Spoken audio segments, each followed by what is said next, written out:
Bonjour mes amis, je voulais laisser rapidement un petit message au masque mytho, je le laisse très tôt, comme vous savez, nous sommes déjà dans les semaines pour préparer les fêtes, donc on n'a pas beaucoup de temps. Quand on trouve une minute, on répond. On a décidé que on ne laisse plus passer aucune guerre, on ne laisse plus passer les guerres. Lorsqu'il y a des gens qui nous sollicitent pour intervenir, pour réagir par rapport à leurs préoccupations, on le fait. Et je voudrais d'abord répondre à ceux qui commentent sur ma page. Parce que tout le monde sait depuis près de 10 ans que c'est à partir de 3 heures du matin que je me réveille, je prie et puis après je lis mes messages, mes mails et puis j'essaye de répondre. Et comme écrire, ça prend beaucoup de temps. Et parfois quand on écrit, ceux à qui on écrit ne comprennent pas. Donc, généralement, je laisse les messages vocaux, que ce soit sur WhatsApp ou sur Facebook. Je considère que Facebook est une messagerie. Ça permet de communiquer avec des gens qu'on connaît et parfois avec des gens qu'on ne connaît pas. Donc, c'est plus rapide de laisser un message vocal. Et le message vocal permet aussi à ceux qui n'ont pas la grande capacité intellectuelle, d'autant plus que quand je parle, je fais vraiment un effort d'adapter le niveau de la langue à la qualité du public qui reçoit mon message. Donc voilà, je vais répondre d'abord aux sollicitations des personnes qui sont venues, des quelques-unes, parce que généralement cette page Marlène Mvutu, qui est comme ma page personnelle, c'est une page dans laquelle j'ai pas les débats. Donc les personnes qui me suivent ici, c'est vraiment la famille, des gens avec qui c'est une page relativement cordiale. Dans les combats que j'ai avec les personnalités de Facebook, les clasheuses des réseaux sociaux ne sont pas très connus par les personnes qui sont sur cette page. Mais j'ai choisi de communiquer sur cette page en ce qui concerne le masque mytho, simplement parce que l'autre page, Patience Mvutu, est vraiment réservée pour des communications de qualité sur des sujets de réflexion intellectuelle et politique. Et donc, je ne pourrais pas m'accaparer de cet autre média que j'ai pour faire la promotion de la médiocrité. C'est la raison pour laquelle je dépose mes communications ici. Bon, après, on va nettoyer. Mais ça nous permet, parce que au même moment que je réponds à une personne, je réponds à plusieurs personnes. Donc, je vais d'abord vous prier, vous qui vous sentez souvent personnellement heurté par mes sorties. C'est pour ça que je n'aime pas sortir. Mais lorsque les gens m'interpellent, c'est bien parce que il faudrait que je réponde. Bon, on répond pas à tout. Donc, du coup, je réponds pas à tout. Mais je viens vous répondre. Lorsque je suis interpellé, je ne dirais même plus attaqué. Parce que on attaque quelqu'un avec qui on a la même force. Mais ce sont mes réactions qui vous heurtent parce que vous pensez que je mets beaucoup d'énergie à répondre à ces personnes-là. Vous le pensez réellement et je sors toujours de mes clashs avec des gens qui se sentent touchés par ce que j'ai dit. J'ai une telle... je sais pas si c'est de la violence spirituelle, mais j'ai cette capacité à toucher mes cibles. Et malheureusement, je suis certaine, sur 5000 personnes qui me suivent, il y en a que peut-être 10 qui m'apprécient réellement. Les autres sont des curieux qui sont là pour attendre le jour où tout ira mal. Ce sont des aînés qui me disaient souvent que si tu peux savoir à quel point, Marlène, les femmes au Cameroun sont contentes quand il t'arrive un malheur. Si tu pouvais savoir à quel point des milliers de femmes au Cameroun rêvent que qu'on leur dise que désormais tu as pris un matelas, tu as mis sous un pont pour dormir. Parce qu'en réalité, Dieu va les punir. Pas en leur causant du tort. Non, mais en leur permettant de vivre ta gloire. Il n'y a pas pire punition que ça quand Dieu laisse à tes ennemis l'opportunité de voir ce que tu deviens. Je commence par là parce que il y a très exactement 10 ans, j'ai été arrêté et j'étais dans une prison au Cameroun. C'est vrai que j'ai pas passé beaucoup de temps là-bas, mais c'était une épreuve très difficile pour moi, pour ma mère, pour mes enfants. Ça a été une période très très difficile. Et lorsque je suis arrêtée, les gens ne savaient pas. Je suis sûre que même si je pose la parole à ma mère, on aurait dit à ma mère, écoute, est-ce que tu sais que lorsqu'elle va sortir de cette prison, elle va retravailler à la FECAFOOT parce qu'elle va être nommée à la sortie de sa prison rapporteur de la commission marketing de la FECAFOOT. Est-ce que tu sais qu'elle va se marier? Est-ce que tu sais qu'elle aura un autre enfant? Est-ce que tu sais qu'elle sera chez elle dans son foyer? Qu'elle va travailler avec la CAF, avec le machin au Niger et tout ça? Est-ce que tu le sais, ma mère, même ma propre maman? Je vous dis, tout l'amour que ma mère a pour moi. Mais elle aurait dit non, c'est pas possible parce que les gens ont détruit la vie de ma fille et parce qu'on a détruit sa réputation. Et quand on a détruit sa réputation, je ne suis même pas certaine elle pourrait entre autres trouver le travail quelque part malgré ses diplômes, malgré tout. Mais le Seigneur avait un plan pour moi. Il a voulu que je passe par là parce que dès que je suis sortie de prison, le lendemain, Tombi Aroko m'a nommé rapporteur de la commission marketing de la FECAFOOT. Et par la suite, j'ai eu toute la vie que j'ai aujourd'hui qui m'apporte toutes ces jalousies. Mais je suis en train de dire, les amis, c'est parce que je ne me raconte pas beaucoup. Il y a beaucoup de mystères autour de moi. Et c'est ce mystère qui vous attire. En principe, je suis quelqu'un très asocial.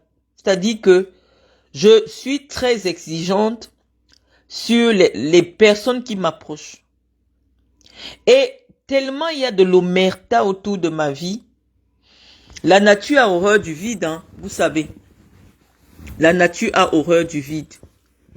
Beaucoup de personnes créent et se mettent à créer parce que elles ne comprennent pas pourquoi cette dame, malgré les péripéties, malgré tous les problèmes qu'elle rencontre, elle est très respectée. Elle est très écoutée. Alors que l'on lui tout ce qui est de négatif sur le corps pour que les gens ne l'aiment plus. Mais je vous assure que, mes chers amis, vous n'êtes pas habitués à ce type de communication sur cette page. Je ne fais aucun effort. Vraiment, pour que les gens m'apprécient. Je suis quelqu'un qui aime même pas les gens. Je vous dis, dans cette vie, s'il y a 50 Africains qui m'ont déjà rencontré, je pense que c'est beaucoup. Quand je dis africain, c'est parce que je sors de l'Afrique. C'est pas parce que je stigmatise. Je dis simplement s'il y a 50 Africains qui m'ont déjà vu de près. Je ne compte pas. Je vous dis à partir du moment où je suis devenu quelqu'un de connu. Je suis très exigeante sur mes relations. Je n'accepte pas rencontrer n'importe qui. Je n'accepte pas parler avec n'importe qui au téléphone. Et ce voile de mystère qui m'entoure fait que les gens se rendent aujourd'hui compte que chaque fois que je m'assois pour parler de Marlène Mvutu, il y a des milliers de gens qui viennent. Et par mes activités aussi, mes sorties sur Internet, oui, je me suis créé une belle brochette d'ennemis qui font le tour des pages pour chercher là où on essaye de me dénigrer, pour se rassurer qu'en réalité, ils me font du mal. Or, je vous assure que je me suis arrangé pour que aucun Africain n'ait un impact sur ma vie. Je pense que toutes les épreuves que j'ai vécues, c'était pour me préparer à me détacher spirituellement de mon continent de naissance. Et il a fallu donc une dernière goutte, parce que depuis le temps que le Seigneur a voulu que je quitte l'Afrique, j'aimais beaucoup l'Afrique. J'ai beaucoup investi pour l'Afrique. Quand j'ai commencé à travailler pour le Qatar, le projet que j'avais imaginé, lorsque je parle de ça avec Colomer, il me dit, il voit le projet Aspire qui serait mieux qu'on le fasse en Amérique du Sud. Et je lui dis non, mon continent a besoin d'un tel projet financé par le Qatar pour développer le football, parce que le football en Afrique est un ascenseur social. Et j'ai défendu le projet et j'ai amené le projet, on l'a fait dans 16 pays en Afrique. Je vous dis, pendant toute cette période, les Camerounais ne savaient même pas que j'étais camerounaise. J'étais directrice de Aspire. Les Camerounais ne savaient pas que j'étais camerounaise. Je n'approchais aucun Camerounais. encore que, puisque je travaille avec les Espagnols, je m'exprimais beaucoup plus en espagnol et en anglais. Et donc, très peu de personnes me connaissaient. Maintenant, je viens m'intéresser à quelque chose qui est cher aux Camerounais, qu'on appelle le football. Je voulais être présidente de la FECAFOOT. C'est là que les Camerounais me découvrent. Et c'est à partir de ce moment que le Marlène Mvutu bashing a commencé. Les gens m'ont créé une histoire de ma naissance, mes études, des choses que je vous assure, moi-même je ne connais pas. Mais les Camerounais m'ont fait découvrir cela parce que pour les Camerounais, détruire mon image est la seule chose qu'il faut pour me limiter. Donc, je préfère commencer par cette genèse pour vous qui êtes ici à ne pas comprendre pourquoi subitement. Non, je réponds à la dame que vous voyez parce qu'elle m'interpelle sur sa page. Et donc, je vous prie, vous qui êtes sur cette page, vous n'êtes pas habitué à ce type de communication. Je vais vous prier de ne pas vous sentir heurté parce que je peux comprendre la frustration des uns et des autres. Lorsque je viens dire à une femme, écoute, tu n'as pas pu avoir l'argent pour te louer une voiture. Non. La personne à qui je parle est arrivée sur les réseaux sociaux, je ne sais par quelle alchimie, et elle décide que apparemment elle a réussi sa vie. Elle dit que moi je vis dans la misère. Elle dit que je souffre. Je ne sais pas de quelle Marlène Mvutu elle parle, ou c'est un slogan, mais elle prononce mon nom. Elle fait, j'ai dit ça fait 1 an, jour pour jour, où cette femme fait des vidéos. Ça veut dire vous partez sur YouTube, vous voyez des vidéos. Si vous ne me connaissez pas, je vous assure que vous allez avoir une image de moi, de ce que je ne suis pas. Mais spirituellement, puisqu'il s'agit d'un combat spirituel avant tout, spirituellement, mes guides spirituels m'ont dit de combattre son discours. Parce que ce qu'elle fait, c'est de la sorcellerie. Parce que la parole, c'est la sorcellerie. Quand on dit des choses sur vous, c'est la malédiction. Et lorsque quelqu'un vient vous maudire, levez-vous et détruisez sa malédiction. Donc, je vais donc reconvoquer cette femme. Maintenant que je me suis exprimé et expliqué avec vous, je vais d'abord commencer par répondre à vos questions. J'ai vu des femmes, quand une femme venait commenter sur ma page. Oui, tu vis pour le paraître. Je vais vous dire, tellement je n'aime pas les gens, que je suis surprise d'avoir une page Facebook où il y a 10 000 personnes. Je me demande, mais attends, vous suivez quoi? Je ne vous montre pas mon visage. Je ne montre rien de ma vie. Rien de ma vie. C'est lorsque quelqu'un m'attaque que je mets une image. Vous dites, oh, tu aimes le proving. Non. Je ne montre rien de ma vie. Vous vous abonnez à ma page, pourquoi? Je ne suis pas du genre à être sociable. J'accepte pas les coups de fil. Je parle à personne. Vous vous abonnez à ma page, pourquoi? Je pense que c'est vous en Afrique. Parce que je travaille dans un environnement d'Européens. Personne ne me dit ton Facebook c'est quoi. Personne ne me demande. Parce qu'on estime que le Facebook, c'est partager des choses qu'on aime avec les gens qu'on aime. Vous ne comprenez pas le sens du réseau social. On ne s'abonne pas à quelqu'un qu'on ne connaît pas. On ne s'abonne pas à une sur la page d'une personne qu'on n'apprécie pas. Et donc malheureusement, moi je vis dans un environnement qui n'est pas le vôtre. Mais vous m'obligez à connaître votre niveau de développement personnel. Moi je vis en Occident depuis plusieurs années. La mentalité des Occidentaux, moi je suis comme une occidentale. La seule chose qui me reste, c'est la peau noire. Je n'ai rien à voir avec une femme africaine. Et donc, je vois des gens que je connais pas qui s'abonnent à moi. Je me dis, bon, peut-être qu'ils m'apprécient. Mais je vois des gens qui viennent me faire des réflexions. Oh, pourquoi tu montres ton chat? Oh, pourquoi tu montres ta chaussure? Mais c'est Facebook, c'est ça. Allez un peu sur les Facebook des Européens. Ils montrent leur vie. C'est pour partager des petits instants privés avec des gens qu'on connaît. C'est vous qui avez pervertit le rôle du réseau social. Vous allez voir que l'idée de Facebook est née des trucs qu'il y avait avant sur le Minitel, les copains d'avant. C'est-à-dire des gens qui se retrouvaient, on a fait le collège ensemble et tout, et les gens se partagent leur évolution. Ce qu'ils aiment, ce qu'ils apprécient, ça peut partir de la mode, de la cuisine, des astuces. Mais en Afrique, malheureusement, les gens ont transformé les réseaux sociaux comme un liant de sorcellerie.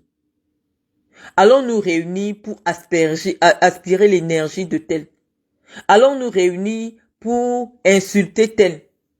Rien de constructif. Et je me demande, moi j'ai décidé de quitter une telle société, mais pourquoi cette société me suit? Je vous dis, à l'heure actuelle, mon état d'esprit, je ne sais pas si je rencontre un Africain, je peux lui dire bonjour. Parce que j'ai peur. Je me dis, moi les gens ils me connaissent, moi je ne les connais pas. Et donc, Guylaine Chapuis, Masque Bamoun, moi où je suis là dans mon état d'esprit, je ne peux pas aller travailler là où je sais que je vais rencontrer un noir. Et je vais te dire que des petits métiers dans le domaine de la grande distribution, c'est le domaine réservé des Africains. Moi, j'habite une ville où il y a une forte communauté camerounaise, là où il y a une forte communauté africaine. Et aujourd'hui, grâce aux réseaux sociaux, une personnalité comme moi, je ne connais pas quel est l'Ivoirien qui ne me connaît pas. Je ne connais pas quel est le Tchadien qui ne me connaît pas. Vraiment, tout ce qui parle français. En Afrique, on met la photo de Marlène Mvutu. Parce que même, parfois, j'entends mon nom dans les débats en Côte d'Ivoire. Dans des chaînes de radio en Côte d'Ivoire. Les gens me connaissent. J'étais au Niger, je savais pas que les gens me connaissaient. C'est vous Marlène, c'est vous la dame qu'on a vue, qu'on a expulsée là. J'étais au Niger. Ça veut dire qu'il n'y a pas un Africain qui a le téléphone, qui n'a jamais entendu parler de moi. Et donc oui, si moi je viens travailler en Occident, en France, Guylaine Chapuis, je ne peux pas partir laver les légumes. Parce que c'est des métiers qui sont réservés pour les Africains. Ça fait plus de 7 mois que je travaille. Si tu niais que je travaille, c'est parce que personne n'a jamais dit que Marlène travaille. Parce que là où moi je travaille, il n'y a aucun Africain.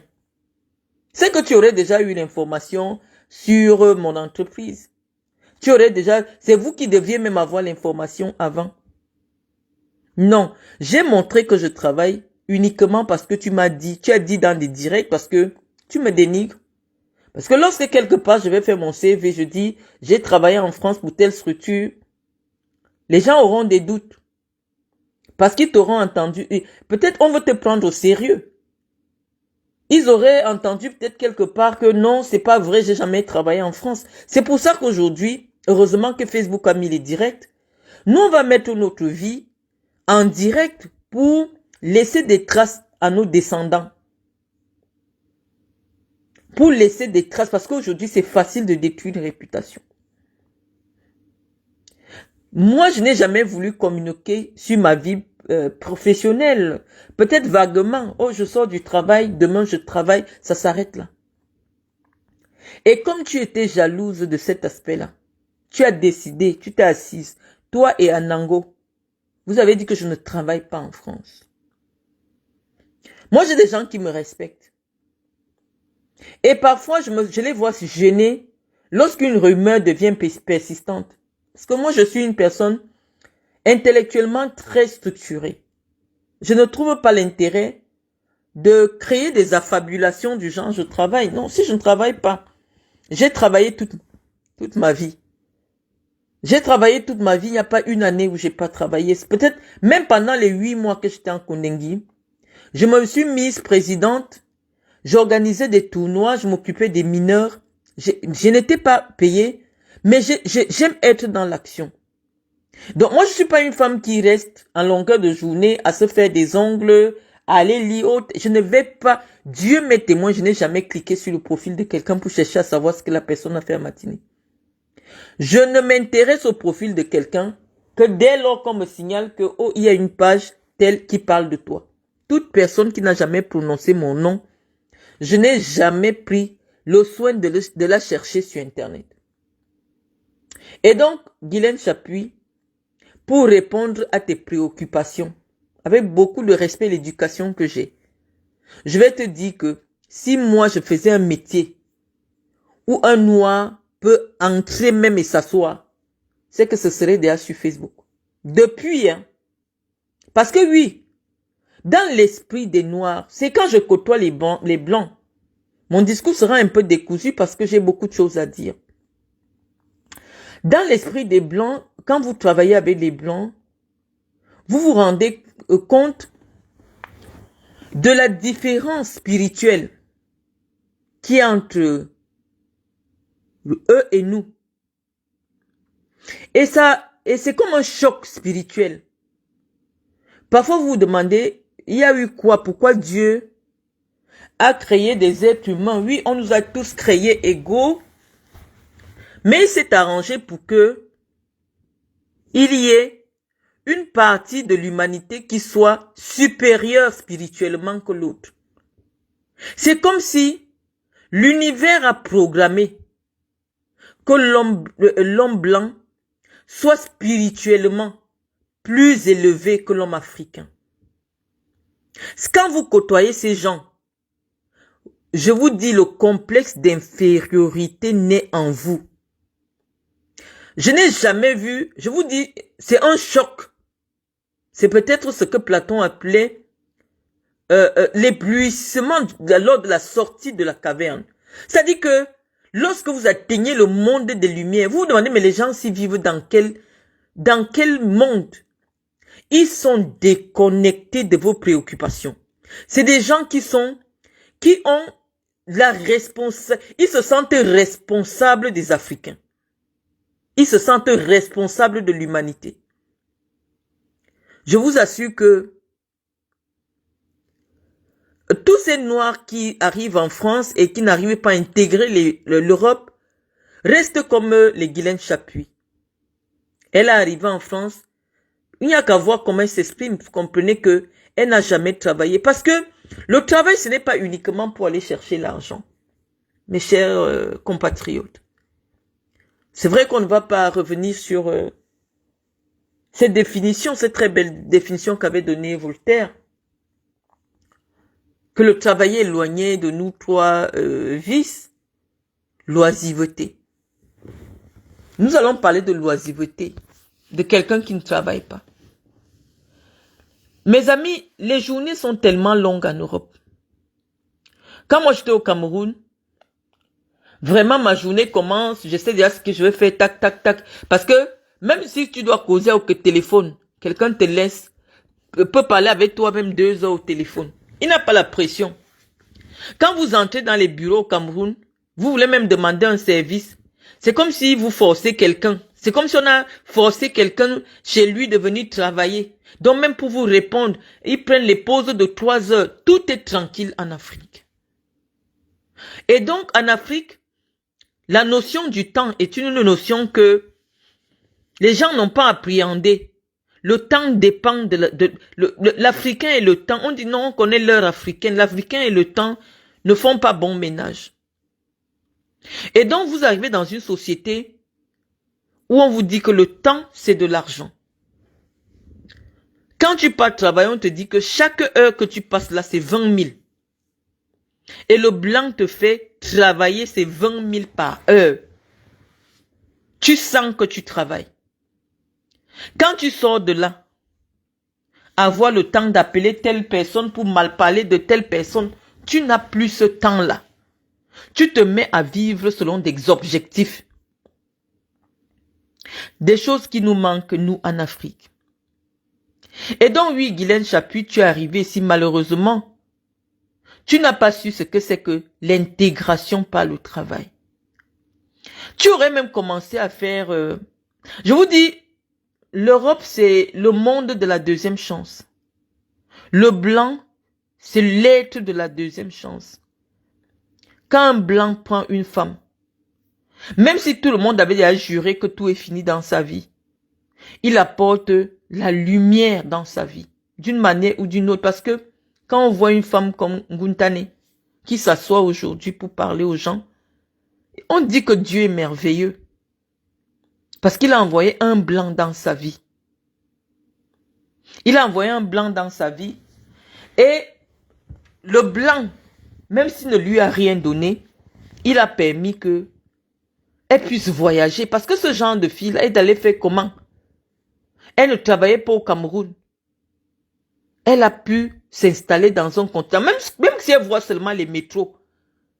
Je suis sûr que une femme avec le niveau intellectuel de Guylaine Chapuis, qui est assise au Cameroun, qui n'a jamais voyagé, n'a pas le même niveau de développement personnel que Guylaine Chapuis. Même comme c'est encore dans la bêtise. Elle est stupide, oui, mais elle ne fait pas exprès, c'est une illettrée. Et donc, malheureusement, le fait qu'elle ait un téléphone et qu'elle vienne interpeller des dames comme nous sommes obligés de nous saisir de son discours pour vous sensibiliser. Et donc, je vous parlais que le travail éloignait de nous 3 mots. L'oisiveté. Le fait de devoir passer 24 heures de sa vie sans objectif, sans rien attendre que un homme va dormir avec moi et me donner l'argent et s'occuper de moi. Ça, c'est des discours. Quand vous déversez ça dans les ondes, les Blancs comprennent qu'ils doivent encore revenir en Afrique pour vous coloniser. À l'heure actuelle, les femmes se battent pour être en égalité avec les hommes. Lorsque vous voyez une personnalité qui a quand même 15 000 personnes sur sa page, ça veut dire qu'il y a 15 000 âmes errantes qui pensent qu'elles doivent polluer leur intelligence avec la vomissure qui sort de l'esprit d'un déchet de la nature. Parce que les personnes comme ça, c'est des gens que l'Europe n'a pas pu recycler.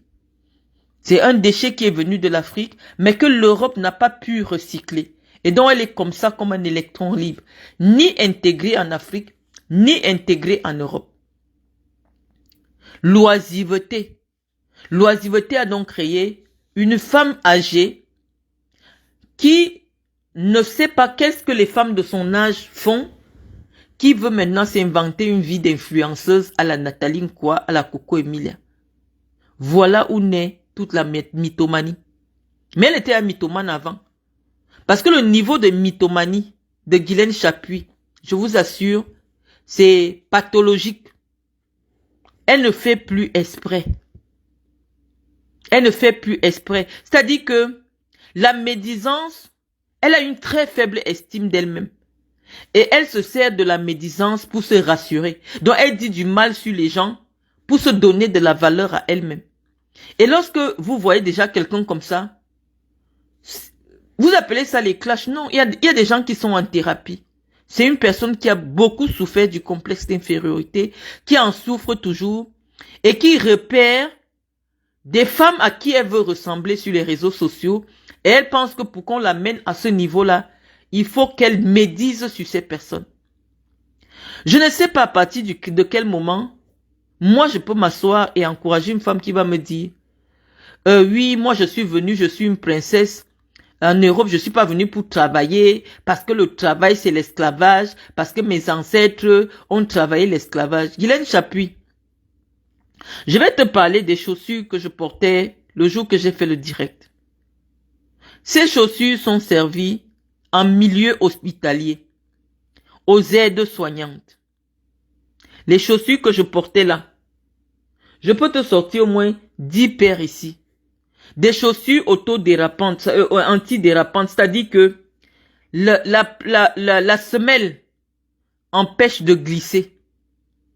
Et les aides soignantes ont ces chaussures-là. Ma fille étant aide-soignante, elle ramène ce type de chaussures, mais moi je les apprécie. Pourquoi? Parce que lorsqu'il commence à faire froid ici, lorsque la neige tombe, moi je n'aime pas conduire avec les talons. Donc ce que je fais, je laisse une paire de chaussures que je porte lorsque je m'assois dans mon bureau. Mais pour marcher ici en France, impossible de marcher avec les talons. Toutes les femmes qui travaillent en France ont toujours une paire de tennis ou une paire de ballerines quand il fait chaud pour porter et mettre dans le sac. Tout le monde en France fait ça. Tu vois une femme habillée bien dans le bureau, avec les talons. Mais dès que l'heure de travail arrive, elle enlève, elle met dans un coin, elle remet ses tennis parce que il y en a qui sont en métro. Il faut courir. Tu ne vas jamais rencontrer. Rien que la distance entre le parking et là où tu vas aller à ton bureau, la cheville peut se tordre. Et il n'y a pas le temps pour ça. Donc, ces chaussures-là, moi, j'aime pas conduire à pieds nus dans la voiture. Je mets les chaussures autour des... Je me sens très à l'aise là-dedans. Je conduis. Je conduis. Je les prends comme des tennis. Je les porte, je conduis dès que j'arrive, je mets mes chaussures de Nyanga. Je suis à Nyanga. Donc, je te dis que si moi... tous les petits métiers parce que les petits métiers sont majoritairement occupés par les Africains. Connaissant le harcèlement dont je suis victime, je t'assure, il n'y a pas une cuisine, il n'y a pas un service dans un supermarché, dans ma région, où tu ne vas pas trouver au moins 15 Camerounais. C'est leur secteur là-bas. À partir de la sécurité, tous les gars qui font la sécurité, ici, à Nantes, je ne sais pas combien ils sont Congolais, ils sont Camerounais. Ils sont Congolais, ils sont Camerounais. Et tu vas voir 3 Congolais, 4 Camerounais, et parfois même le boss, c'est un Camerounais. C'est eux qui gardent les supermarchés. Tous les gars qui font la sécurité à Nantes m'ont déjà vu dans pour les quelques magasins où je vais. Ils vont te dire que nous, on a déjà vu Marlène Mvutu. Dans tel magasin. J'ai même vu dernièrement, je crois que c'était un gars bamiliqué, je suis entré au super rue comment on appelle ça? Bon, Longchamp. Il est venu me dire bonjour. Parce que c'est leur métier. Les Noirs ici en France ont des métiers que tu fais. Tu vas trouver des Noirs. Il y a la logistique. Les gars qui travaillent à partir de 4 heures du matin là. Tu ne peux pas faire ça ici en France. Tu ne trouves pas les Camerounais. Il y a les affaires des supermarchés là. Tu ne peux pas faire ça ici en France. Tu ne trouves pas les Camerounais. Tous les métiers où on ne nécessite pas une qualification précise, tu vas trouver les Camerounais. Donc, Guylaine Chapuis, je n'avais même pas eu besoin de montrer où je travaille. J'ai dit que ça fait 7 mois que je travaille. Tu aurais déjà eu même ma photo. Parce que dans les supermarchés, on n'interdit pas les téléphones. Tu aurais déjà vu là, une photo de moi sur Internet, là où je travaille. Parce que, lui, les Africains, on leur a inoculé le virus de la... Surtout ceux qui traversent la Méditerranée. Lorsque les Africains arrivent en Europe, c'est là que naissent tous leurs instincts du bas astral. Parce que la jalousie s'installe entre eux. Tu vois ton frère, tu ne le connaissais pas au Cameroun, mais il doit devenir ton frère ici. Il a eu des papiers, ou ta sœur, tu commences à le jalouser. Pourquoi elle a les papiers? Pourquoi je n'ai pas les papiers? Tu la vois en voiture comme moi parce que, les amis, ça peut paraître paradoxal. Mais voir une Noire en Nantes, au volant de sa propre voiture, c'est un exploit. Ce n'est pas que les voitures coûtent cher. Mais l'accès au permis de conduire en France, c'est tout un parcours du combattant. Toutes les filles africaines que moi je vois à Nantes sont à pied. Donc quand tu vois déjà une femme noire dans une voiture, c'est que son mari c'est un occidental. Ce sont les femmes des blancs qui sont dans les voitures. Donc rien que ça fait déjà la différence. Alors que il y a des voitures ici même à 500 000, tu achètes la voiture. Donc je suis en train de te dire, Guylaine Chapuis, que si moi je faisais un métier manuel, un métier salissant, non, je serais déjà sur Internet parce que c'est les milieux où on travaille avec des Africains. Ce n'est que les Africains qui font ça. Maintenant, dans des métiers de pointe, tu peux trouver une Sénégalaise, mais qui est ici depuis 30 ans. Elle n'a rien à voir avec les Africains. Mais elle connaît toujours. Mais si tu vois dans une entreprise, dans une petite ville comme Nantes, où tu peux voir le nombre de voitures que j'ai vues là, ça veut dire qu'il y a au moins 200 personnes qui travaillent là. et tu ne vois pas un Africain qui est déjà venu sur Internet dire que je travaille avec Marlène Mvuto. Moi, je ne peux pas venir faire ce débat avec toi. Considère que je ne travaille pas. C'était pour mes proches que je suis venu leur montrer, écoutez, si je ne suis pas tout le temps disponible, malheureusement, j'ai accepté de travailler pour une entreprise qui fait des choses extrêmement sensibles. Je ne souhaite plus, étant donné que j'ai un certain nombre de responsabilités, m'afficher sur les réseaux sociaux comme une activiste politique. Parce que notre métier nous impose une certaine neutralité au niveau de l'opinion. Donc, voilà ce que j'ai dit qui a déclenché la jalousie en toi. Tu as commencé à crier que je ne travaille pas. Donc, laissons le débat sur ma profession. Si ça peut te permettre de bien dormir, de savoir que je lave les légumes. Moi, je te suis. Lorsque tu m'interpelles, je suis point par point ce que tu fais. Et c'est à partir de ça, c'est pour ça que c'est difficile de me battre dans le clash. Je me souviens quand j'avais sorti mon CV sur Google, je t'avais demandé pourquoi Google dit que tu n'es personne en fait. Tu es venu dire que tu avais fait une formation en cuisine en France. Tu avais fait la formation, c'était pourquoi? Les vidéos sont là. Et ceux qui te suivent se souviennent que tu avais prétendu avoir fait une formation en cuisine. Parce que maintenant, je veux déjà démonter ton argument sur lequel tu n'as jamais fait une demande d'emploi en France ou en Europe. Soit tu avoues que tu as menti, avoir fait une formation en cuisine. Bon, on sait déjà que tu fais pas exprès. Il y a les homosexuels et les femmes qui ont fait la rue.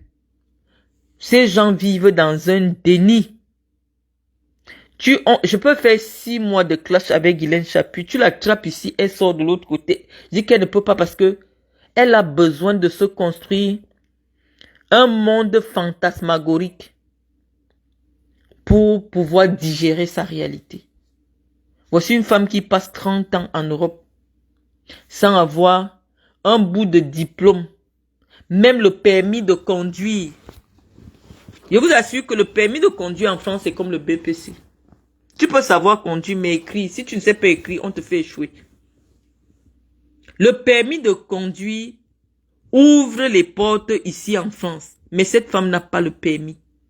Et je vous ai prouvé que Guylaine Chapuis n'a pas le permis. Comme on lui a demandé son permis, elle sort maintenant sur autre chose. Oui, mes amis, cette femme souffre. Elle ne fait pas exprès de mentir comme ça, de manière compulsive. Elle souffre réellement. Et ça ne nous apporte rien de venir nous dire, tu as échoué, tu as raté ta vie, tu as fait ceci. Elle est au bord de sa vie. Cette femme-là, un jour, on peut la trouver morte dans son sommeil. Entre les soucis, je ne sais pas ce qui la chagrine, je ne sais pas qui l'a encore barré au Cameroun. Sa vie n'est pas évidente. On ne peut pas sortir autant de bêtises de sa bouche sur les enfants de quelqu'un, sur la mère de quelqu'un, des choses qui n'existent pas. Tu comprends? Simplement son mal-être et sa frustration personnelle. Donc, Guylaine Chapuis, j'ai voulu te montrer que je ne suis pas ta collègue mythomane. Je ne trouve pas l'intérêt pour lequel je viendrais dire sur Internet que je travaille alors que je ne travaillais pas. Et je ne sais pas pourquoi je viendrais dire sur Internet que j'ai acheté une maison alors que tout le monde voit que mais Marlène, pour acheter la maison en France, il te faut avoir soit un crédit bancaire, soit avoir un travail en France qui te permet de cotiser, je sais pas, d'épargner et d'acheter une maison en France. Mais toi, tes mensonges ne tiennent pas la route. C'est pour ça que lorsqu'on t'attrape, tu veux détourner l'attention sur autre chose. Personne ne t'a rien demandé, Guylaine Chapuis. Quand tu es venu dire aux Camerounais que tu es en train d'acheter un appartement à Paris, c'est la honte. Tu vas acheter l'appartement comment sans travail? Parce que je te disais tout à l'heure que tout ici en France repose sur un fondement juridique. Tout ce que tu vois les Français faire, il y a un fondement juridique au fonctionnement de la vie des Européens. L'achat d'une maison est une location de longue durée. Ça veut dire quoi? On suppose que si tu étais en location, tu vas payer 400 000 tous les mois pendant 25 ans. Ça devient ta propriété. Et donc oui, si Chapuis n'a pas pu acheter avec toi, c'est parce que malheureusement, tu n'avais pas les garanties que les banques demandent. Si tu avais même trouvé un petit travail de 1500 €, Chapuis allait apporter, et toi, vous deviez constituer un dossier d'achat. Mais étant donné que tu ne travaillais pas, sa capacité d'endettement à lui étant très faible puisque on considérait que tes enfants sont à sa charge. Le voilà en train de vieillir, il va mourir en location dans un studio. L'ignorance a fait que, comme tu es venu avec le rêve des anciennes prostituées, qui venaient mentir au Cameroun que j'ai épousé un blanc riche pour être respecté, parce que à l'époque, avant que les fleurs de l'île ne viennent dévoiler les secrets de l'Europe, on savait que les femmes des blancs roulent sur l'or. Mais il n'y a personne qui connaît l'argent comme le blanc. Pour prendre 1 € de la poche du blanc, tu dois être un cerveau. Chaque euro du blanc sert à quelque chose.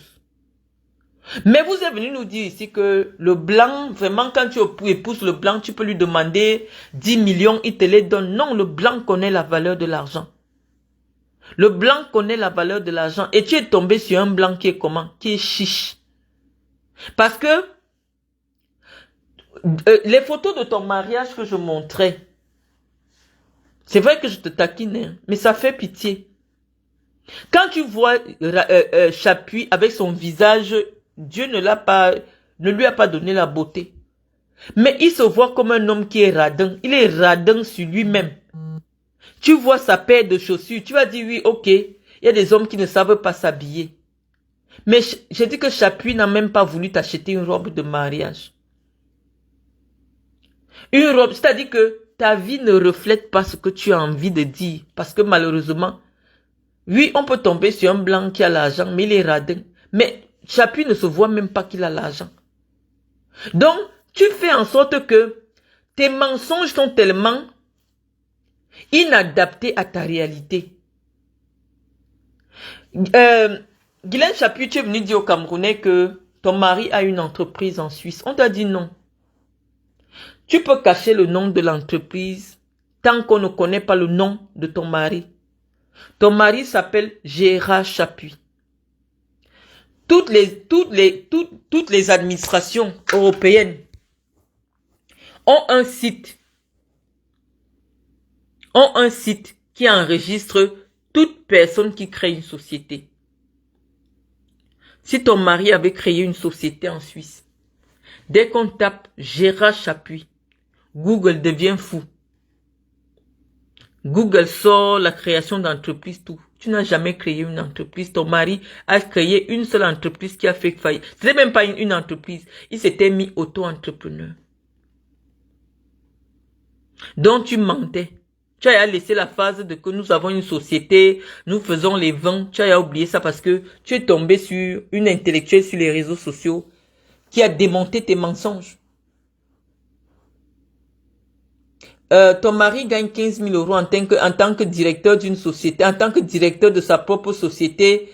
Le petit studio que tu montres, c'est la maison de fonction. Tu as vu qu'on a balayé ça. Je te dis qu'un directeur d'une entreprise qui gagne 10 millions le mois, dès que tu tapes son nom sur Google, parce que c'est la personnalité phare d'une entreprise, même si ce n'est pas son entreprise, son nom sort.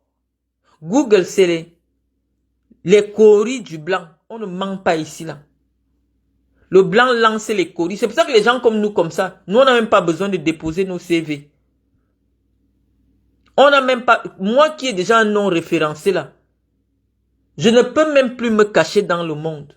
Le blanc, quand il me recrute, il sait qui il est en train de me recruter. Donc, nous, personne ne peut plus se cacher. Le Google que tu vois là, c'est le coris du blanc. Il lit propre tout ce que tu es. Il sait à qui il a affaire. Donc si Chapuis était directeur d'une entreprise, au rang où tu es venu mentir aux gens que oh, mon mari, il travaille en Suisse, il gagne 10 millions, non. Ça devait être une personnalité, ressource, dont le nom apparaît dans le référencement de sa société. Donc tu as menti. Depuis le jour que tu t'étais marié, ton blanc là était déjà à la retraite. Ça se voit, il avait déjà pris la retraite. Et il est radin. Mais oui, comme tu voulais te sacrifier pour tes enfants, tu as accepté ce mariage. Même le jour du mariage, tu n'étais pas heureuse. Car la simple robe de mariée, le blanc a dit que je n'ai pas l'argent. Guylaine Chapuis, il y a 3 événements dans la vie d'un être humain. Important. La naissance, le mariage et la mort. Voilà les 3 événements où chacun essaye de mettre le paquet. Quand tu attends un enfant, même si tu n'as pas l'argent, les gens viendront te donner les choses pour que tu aies la layette. Tu vas voir qu'une femme qui attend un enfant, même si son matelas était pourri, elle va chercher un matelas un peu propre parce qu'elle dit que ouais, mon enfant ne doit pas respirer tous les odeurs. Elle va acheter les draps propres. Moi, je vois les femmes au Cameroun. Tu vois celle là, Bayam Salam, quand elle est enceinte, elle peut acheter de nouveaux draps parce qu'elle veut accueillir le nouveau-né dans les nouveaux draps. Pareil aussi quand il y a la mort. Je dis que même si la famille qui a perdu quelqu'un est pauvre, comment? C'est là que vous allez voir la force des cotisations. Ils vont cotiser pour que leur deuil ne soit pas un deuil de honte. Dans une famille où tu ne savais pas que les gens peuvent revenir 3 millions, tu vois seulement bien poser 3 millions. Tu vois la misère des gens, mais on pose 3 millions pour organiser les obsèques. Pourquoi? Parce que c'est un moment où on enlève la honte sur soi. Bon, le 3e événement, c'est le mariage. Un mariage, même si tu vois quelqu'un est pauvre, comment? Le jour de son mariage, il s'arrange à avoir une belle chaussure. Il s'arrange à avoir des beaux habits. Ce ne sera pas la hauteur, mais ce sera l'habit le plus cher de tous ces habits. C'est-à-dire que la robe de la femme mariée est la robe dans sa garde-robe la plus chère. Parce que c'est un événement historique. Moi, je me souviens même qu'à l'époque, une femme mariée était enterrée avec sa robe de mariée. La robe qu'elle s'est mariée avec. Et parfois même certaines robes étaient tellement emblématiques que une femme se mariait, elle gardait la robe jusqu'à ce que ses filles se marient avec la même robe. La robe de la mariée. Ce n'est pas ton 2e mariage. Parce que quand on se remarie, certaines traditions disent souvent, c'est pas nécessaire de porter du blanc, c'est pas nécessaire d'en faire tout un plat, c'est un remariage. Mais Chapuis, c'était ton 1er mariage. L'homme qui t'a enlevé la vie de vieille fille sur le corps, parce que tu avais plus de 45 ans, tu étais célibataire. Chapuis a accepté d'enlever la honte sur toi. Mais la robe qu'on voit là, c'est les choses qu'on ramasse dans les trucs de cocktail. Tu ne t'es pas bien habillé avec des collants blancs. Tu n'as pas fait un effort pour ton jour. Là encore, les goûts et les couleurs, ça ne se débat pas. Même Chapuis lui-même, comme il était habillé, ce n'était pas les habits des mariés. Parce qu'il y a des magasins spéciaux où on vend les vêtements pour les mariés. L'habit de Chapuis, là, c'est comme s'il a ouvert son placard. Il a cherché que... Il a seulement porté. Les chaussures aux pieds. La chaussure qu'on porte le jour de son mariage, c'est la chaussure qu'on met seulement ça le jour du mariage pour la première fois. Mais Chapuis n'avait pas des belles chaussures. Les chaussures n'étaient même pas cirées le jour de son mariage. Oui, toi tu voulais seulement le kaolo. Le kaolo devait entrer. Donc tu n'étais pas soucié pour ça, mais Guylaine Chapuis, tu nous dis que tu as épousé un homme qui est chef d'entreprise. Je vais te dire chez les aristocrates. Chez les gens qui ont des moyens.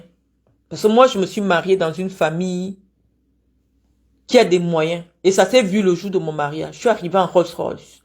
J'ai porté une Vera Wang le jour de mon mariage.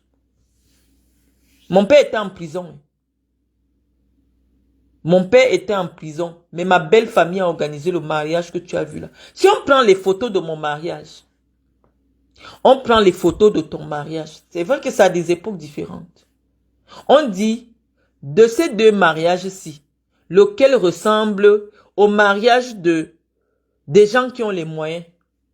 C'est mon mariage que tout Facebook va dire que ça, il y a l'argent ici. Parce que même le jour de ton mariage, ton mari n'a même pas fait un effort pour que tu aies une voiture qui te permette de t'asseoir. Parce que la robe de mariée, c'est quand même quelque chose de précieux. Tu vas te serrer là avec le bouquet de fleurs. Et je vois tes sœurs, les faux profils qui viennent commenter que oui, elle ne vit pas pour le paraître. Vous trompez de débat. On a affaire à quelqu'un qui se fait voir sur les réseaux sociaux qu'elle elle est dans le proving, le monting.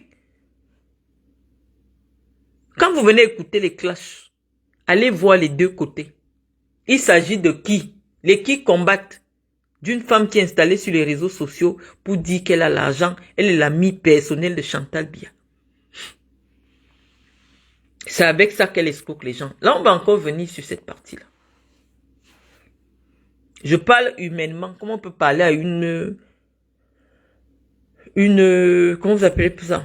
Une compatriote? Guylaine Chapuis.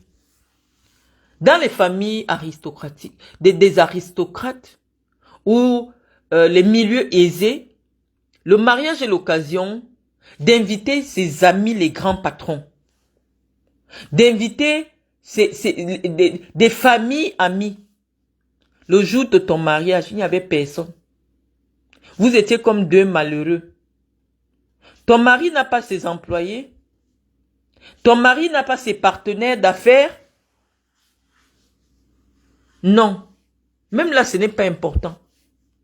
Mais le jour de ton mariage, Guylaine Chapuis, puisque tu es venu dire sur Facebook que ton mari, en étant marié, a adopté tes enfants, c'est-à-dire qu'il n'était même pas encore divorcé. Je dis que tes mensonges, juridiquement, ne tiennent pas. Mais comme tu as un besoin de reconnaissance, tu es toujours à la recherche de la chose qui fera de toi la femme la plus exceptionnelle des réseaux sociaux, la femme la plus exceptionnelle à qui il arrive les choses les plus exceptionnelles. Sauf que malgré tout, étant donné que tu as des limites intellectuelles, les gens comme nous, comme ça, on t'attrape. On attrape ton mensonge. Et c'est pour ça que tu t'accroches sur moi. Parce que tu te dis que tant qu'un vouto est là, je ne vais pas régner. Parce que dès que je l'attaque, elle met à nu ce que je dis. Guylaine Chapuis, ton mari, marié, étant marié, ne peut pas adopter des enfants. Je vais te dire pourquoi. La loi en France dit qu'un couple adopte un enfant à deux, en adoption plénière. Puisque un enfant qui a été adopté devient l'héritier du couple. Va lire la loi. Un homme qui est marié, c'est comme si tu me dis que Gaëtan peut être maintenant en train d'aller décider d'adopter un enfant sans mon autorisation. Puisque la loi dit que un couple adopte à deux, ça veut dire qu'au moment où on fait l'adoption, nom de la mère, ce sera moi, et nom du père, ce sera Gaëtan. Donc la seule condition pour que tes enfants soient les enfants de Chapuis, dans le sens où eux, ils portent le nom de Chapuis là, ça veut dire que dans les papiers, tu n'es pas leur maman. Dans les papiers, tu n'es pas leur maman. C'est la loi. Parce qu'un homme qui est encore marié, au moment où il fait l'adoption, quand on fait la transcription, on enlève toute l'ancienne filiation. L'enfant adopté, c'est comme quand Angelina Jolie et Brad Pitt partent adopter les enfants en Afrique. On dit qu'ils ont adopté à deux. Parce qu'ils étaient mariés. Donc, désormais, l'acte de naissance des enfants, tous les petits enfants noirs que Angelina Jolie a adoptés là, il y a le nom de Brad Pitt dessus. Parce que c'est la loi. On suppose que, comme vous n'avez pas pu accoucher, les enfants là sont comme des enfants nés dans un mariage. Les enfants adoptés. Donc, obligatoirement, les deux noms des parents du couple doivent être désormais comme les parents de l'enfant adopté. C'est pour ça que je te dis que le clash avec moi est dur. Parce qu'ici, chez moi, c'est le level intellectuel, pas les affabulations. Et lorsque je parle du droit, aucun juriste ne peut contester ce que je dis. Donc, si c'est vrai que tes enfants sont devenus français par l'adoption d'un homme qui était encore marié, ça veut dire que légalement, tu n'es pas la mère de tes enfants en Europe. Il n'y a pas deux solutions. Soit tu as menti. Et dans ces cas, l'adoption de tes enfants est intervenue uniquement après ton mariage. Et là, cette partie-là, c'est celle-là qui est la plus plausible parce que les dispositions de la loi en France disent que au bout de 2 ans de mariage, un Français peut adopter les enfants de sa compagne. Oui, Guylaine Chapuis, je reviens sur cette partie parce que si tes enfants ont été déjà français avant que toi tu ne te maries, ils devaient être là le jour de ton mariage. Guylaine Chapuis, le plus beau jour de ta vie, les fruits de tes entrailles n'étaient pas là. Comment tu vas pas être frustré quand je publie mon mariage et que j'entre à l'église aux mains de mon fils qui porte le nom de mon père, au nom de mon fils qui se comporte comme mon père dans ma vie. L'homonyme de mon père, c'est lui qui m'a conduit à l'hôtel. Tu es frustré. Tu es frustré parce que tes enfants n'ont pas assisté à ton mariage. Aucun membre de ta famille n'a assisté à ton mariage. Tu ne pouvais pas rentrer au Cameroun, faire le mariage parce que tu savais que ils allaient te bloquer là-bas pour le visa retour. Donc il fallait seulement que tu descendes au Cameroun, ayant déjà ton acte de mariage pour demander maintenant le retour d'ici pour te régulariser. Aucun membre de ta famille n'était à ton mariage. Mais quand tu as vu les images de mon mariage, parce que mes adversaires me choisissent d'abord sur le plan spirituel avant que ça ne vienne sur le plan physique. Dès que vous me découvrez, vous entendez parler de moi depuis des années. Hein, tu as commencé à rêver d'être comme moi. Et Facebook t'a donné l'opportunité de m'attaquer spirituellement. Toi, tu as regardé mon mariage. Tu as trouvé des similitudes entre ta vie et la mienne. Je me marie, j'ai 3 enfants. Tu te maries, tu as 3 enfants. Donc, tu as trouvé des similitudes spirituelles. J'épouse un blanc, tu as épousé un blanc. Il y a des similitudes spirituelles. Mais la différence entre toi et moi, c'est que la personne qui a financé ma robe de mariée, c'est ma mère.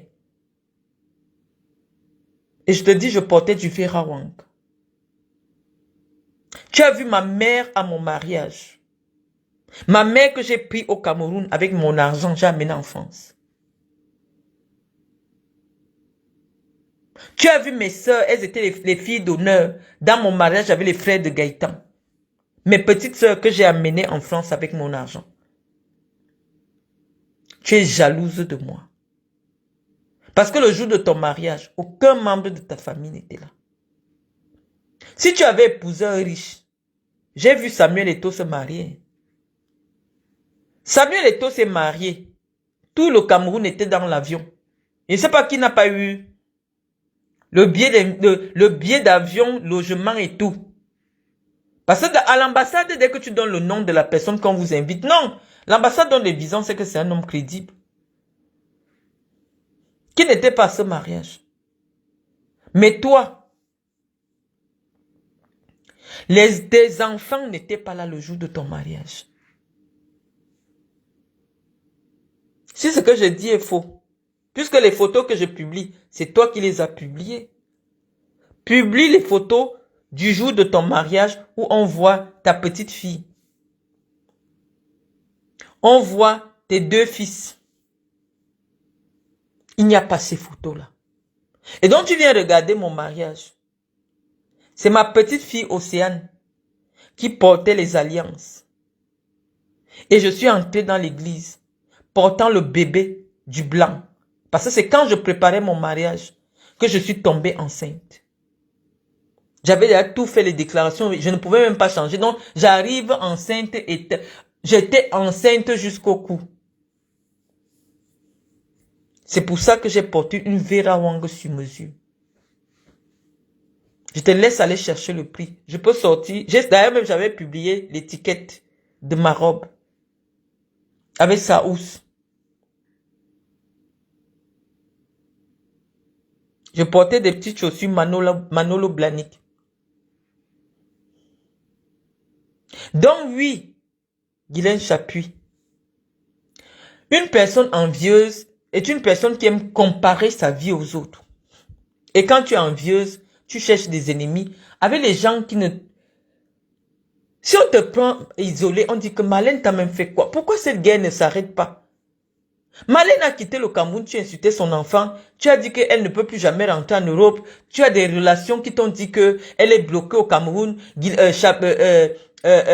Jolie l'a jetée, tout ce que tu as raconté là. Qu'elle dort dans un foyer, elle n'a pas d'appartement, elle dort chez sa fille. Tout ce que tu as raconté sur Marlène, le problème entre Marlène, c'est quoi? Le policier nous a demandé ça. Vous vous disputez quoi? Si quelqu'un te prend de manière isolée, je t'ai fait quoi pour que tu t'accroches sur moi pour exister? Il n'y a pas un problème qui s'arrête, ça finit. On n'en parle plus. Non. Tu as besoin de moi pour exister. Et tu vas t'accrocher à moi. Dès qu'il y a un bonheur dans ma vie, il faut que tu salisses pour que ton esprit soit tranquille. Trouver un emploi en Europe, ce n'est pas facile. Tu n'as jamais travaillé, pourquoi? Parce que le blanc va te demander le permis de conduire. Le blanc va te demander le permis de conduire.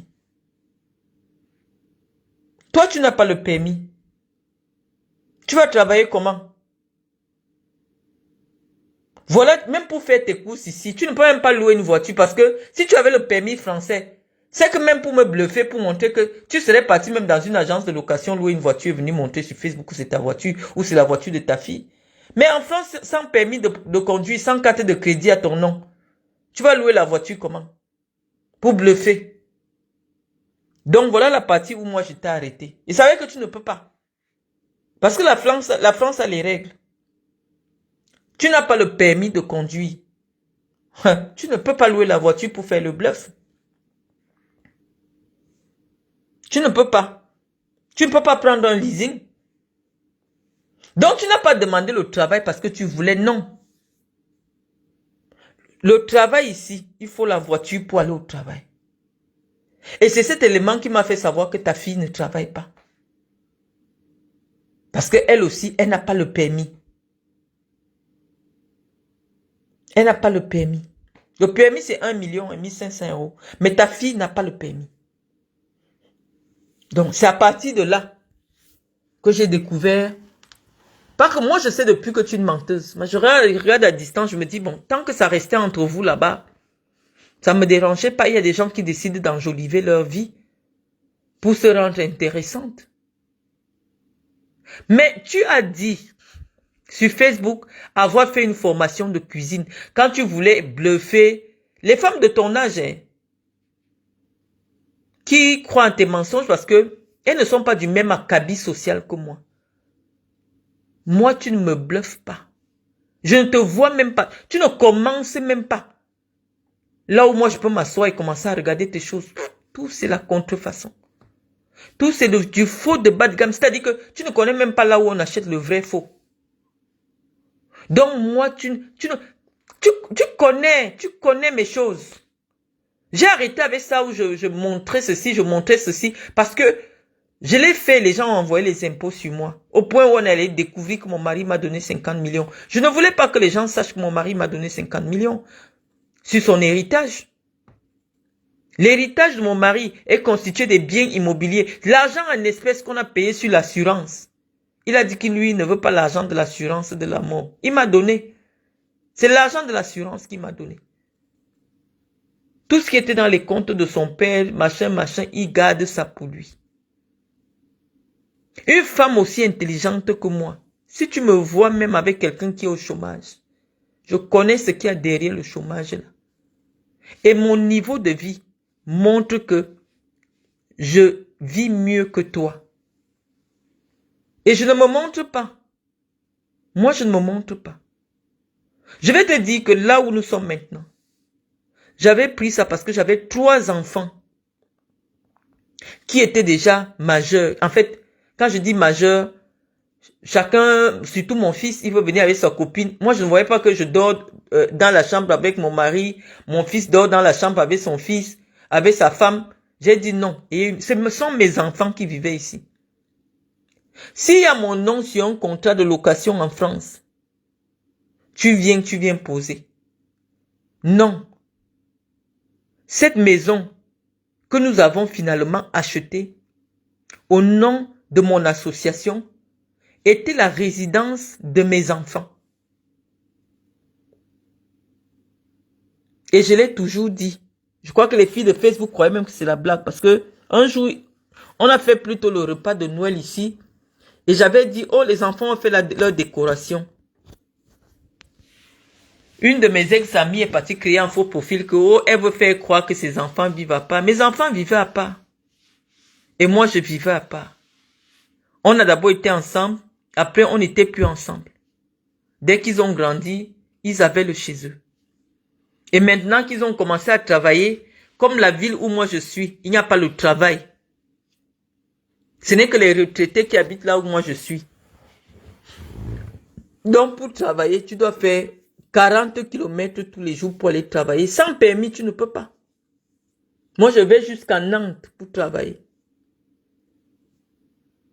Je fais 80 km tous les jours. Donc si tu n'as pas le permis, tu vas travailler comment? Ta formation en cuisine, si c'est vrai ce que tu disais, il n'y a aucune formation en France où tu n'es pas en alternance. Ça veut dire quoi? Ça veut dire que si tu avais fait une formation, c'est que tu as déjà travaillé en France. Il n'y a aucune formation en France. Tu fais un CAP, il y a une partie en alternance. Ça veut dire quoi? Tu pars à l'école et en même temps tu pars travailler dans une entreprise et on te paye. Parce que c'est ça qui fait la formation. En France, on ne forme pas sans te mettre sur le terrain. Tu avais dit que tu as fait la formation en cuisine. Je t'avais entendu dire ça dans ton direct. Que tu as fait tes formations en cuisine. Personne ne fait la formation en France. Et il n'y a pas une partie où tu appliquer ça dans une entreprise. Mais l'entreprise a l'obligation de te payer pendant le temps que tu es en formation. Il ne te paye pas au même niveau qu'un salaire, mais te donne ne serait-ce que 600 €. 400 000. Donc, soit tu as menti que tu as fait la formation en cuisine, soit tu as un problème dans ta tête. Essaie un peu de mettre de l'ordre.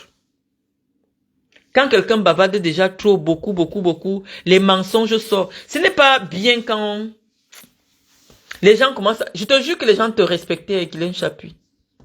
Je suis la première personne à t'avoir fait découvrir sur les réseaux sociaux. Tu étais abonné à ma page. Un jour, je vois que tu fais un direct où tu dis que tous les blancs qui épousaient les femmes comment sont déjà morts. Ça m'avait tellement amusé. C'est moi qui te rends star sur les réseaux sociaux. Je partage ta vidéo et tout ce monde-là, les Cathy, me bat, les machins, tous te découvrent derrière moi. Donc, tu as une dette spirituelle vis-à-vis de moi. Et comme tu ne peux pas la payer, tu commences à vouloir me détruire. Mais je suis trop haut pour toi. Je te considère même comme ma création, ma créature. La première fois que tu es partagé sur une page Facebook de 1000 personnes, c'était ma page. C'est moi qui te fais découvrir devant Dieu. Personne ne te connaissait. Tu étais mon ami sur ma page. Tu étais mon ami en solo. Là, les gens ne te connaissaient pas. C'est moi qui rends viral ta vidéo où tu parles du soutien à Paul Biya. Tu attaques là-bas. C'est moi qui te rends. Tous les Amers, Kamer, tout ça, ils te découvrent derrière moi. Devant Dieu. Tu demandes à Mec Kamer, tu as vu Guylaine pour la première fois où il va te dire que sur la page de Marlène. Oui, malheureusement, la vie, c'est ça. Tu crées un monstre. Le monstre te détruit. Et donc, mais malheureusement, tu es un monstre qui n'a pas assez de force. C'est pour ça que tu as même cru que mon aura là, je le travaille peut-être, je sais pas. Je l'ai peut-être acquis, ou je l'ai prise, je sais pas où. Parce que si tu peux m'attaquer chez les marabouts, c'est parce que tu crois que j'entretiens ça avec quelque chose de terrestre. Que comment une jeune fille, on ne sait même pas pourquoi, mais elle chauffe toujours comme ça. Tu es parti chercher ça dans le noir. Les gens ont pris ton argent. Que tu vas voir, on va jeter le CAFA sur elle, on va faire. Non, aucun CAFA ne peut ternir mon étoile. Parce que je suis né avec. C'est une étoile qui est dans ma famille, une étoile de grandeur. Qu'on cède seulement. On cède. Dans notre famille, on reconnaît toujours la personne qui a ça. Sa vie n'est jamais facile. Donc on cède seulement. Tu es venu m'attaquer. Donc cette partie-là, où tu as dit que tu avais fait une formation en cuisine. Si tu avais déjà fait une formation, c'est que tu as travaillé. Mais tu n'as jamais travaillé parce que tu as menti à avoir fait la formation.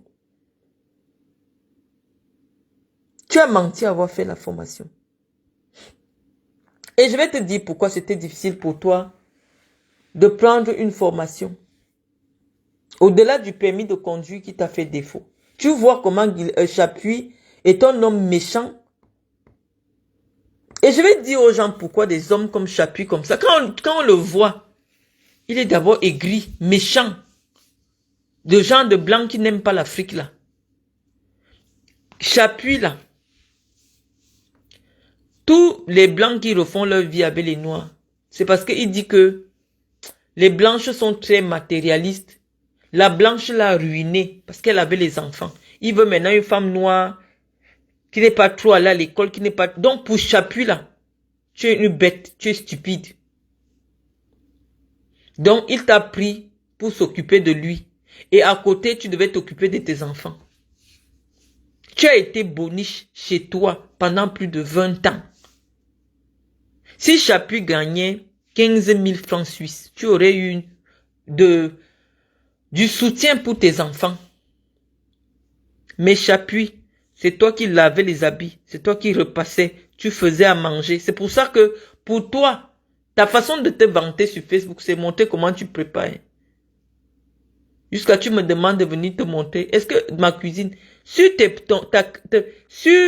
la pièce d'identité que tu as eue au Cameroun, avant que tu ne tentes de faire la fausse carte qui a bloqué tes papiers, c'est écrit que tu es ménagère. Hein?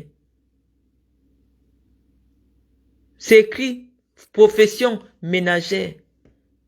Ça veut dire qu'au Cameroun, là, ta profession, c'est ménagère. Je crois que quand on parle beaucoup sans montrer la preuve, c'est là maintenant qu'on commence avec les preuves.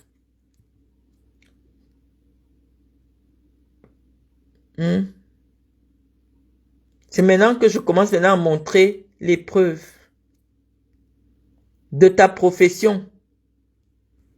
Voilà ça. Ménagère. Shungun Guylaine Jackie. Ménagère. Officiellement, tu es ménagère. Ça veut dire que Même un registre de commerce pour faire les marchés publics, tu n'as pas.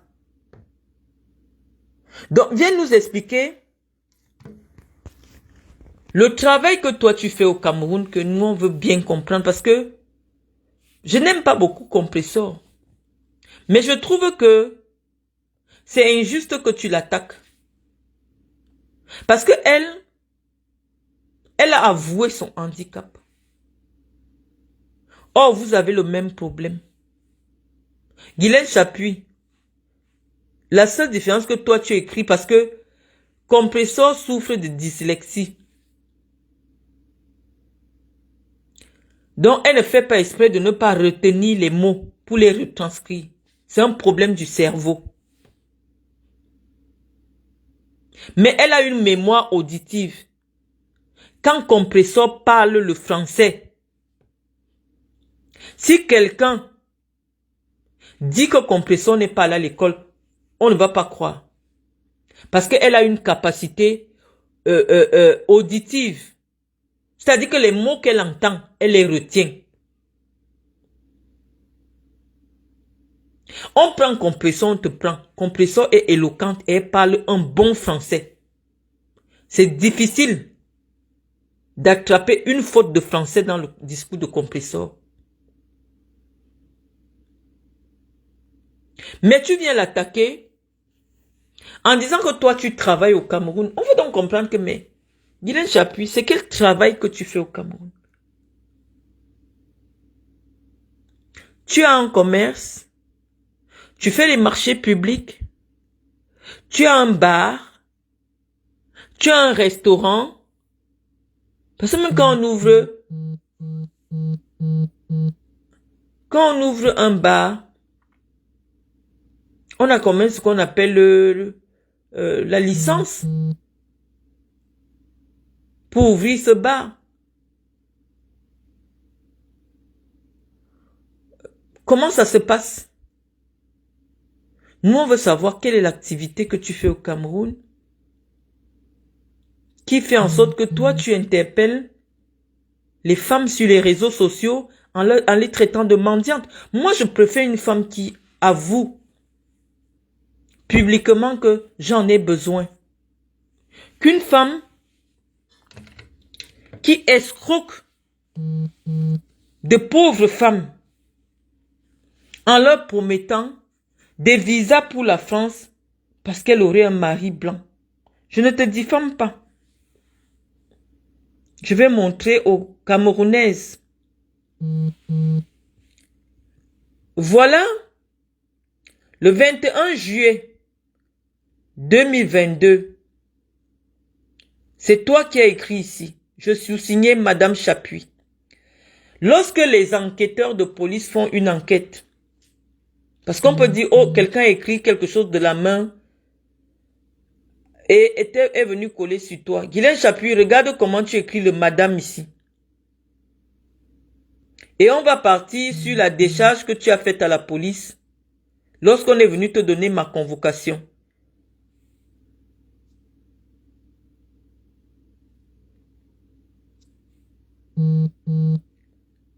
Regarde le M de madame. La calligraphie, les recherches sur la calligraphie aident beaucoup en criminologie. Et on peut même décrypter pourquoi tu écris ton madame comme ça. C'est ta main d'écriture. On parle maintenant sur la décharge de l'argent que tu as pris, de l'argent d'autrui que tu as pris. C'est-à-dire que tu commences ton M avec un petit bâton en haut, un petit bâton qui s'élève. Ça veut dire que dans ton inconscient, Madame Chapuis a commencé en bas et avec le temps, elle est montée. Voilà ce que veut dire ton... Tu appuies sur un des bâtons de Madame. C'est grâce à Chapuis que tu existes. Voilà ça.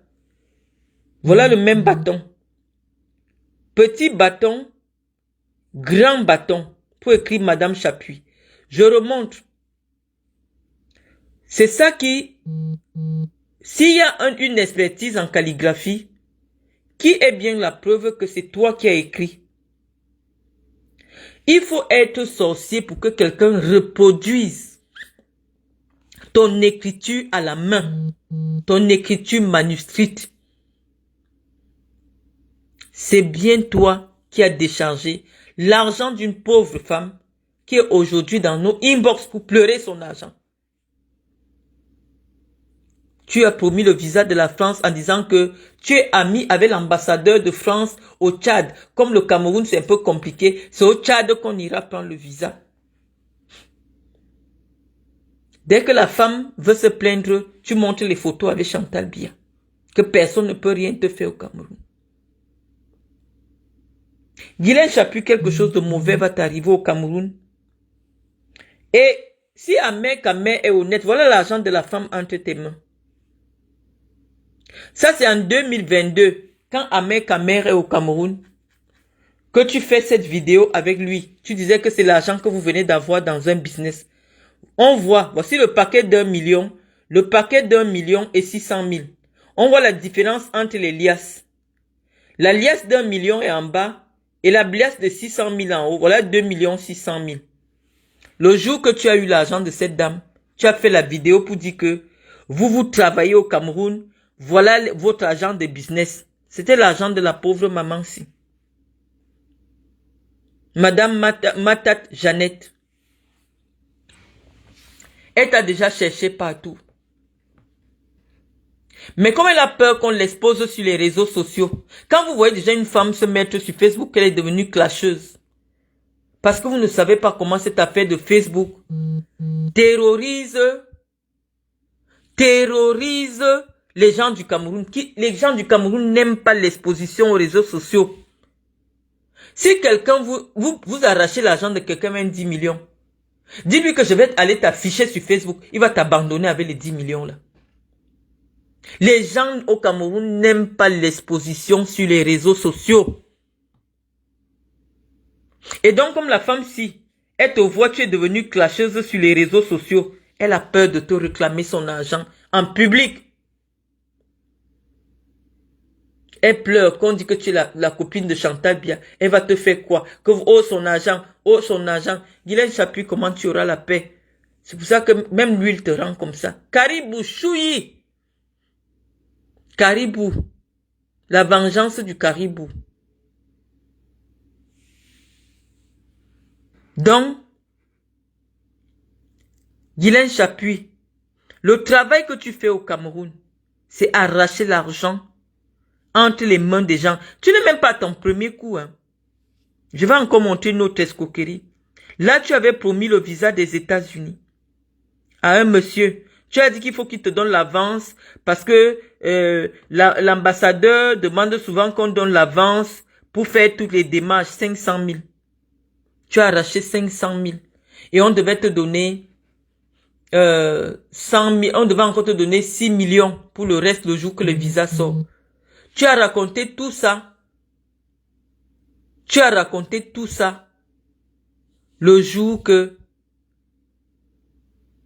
tu avais besoin de 500 000.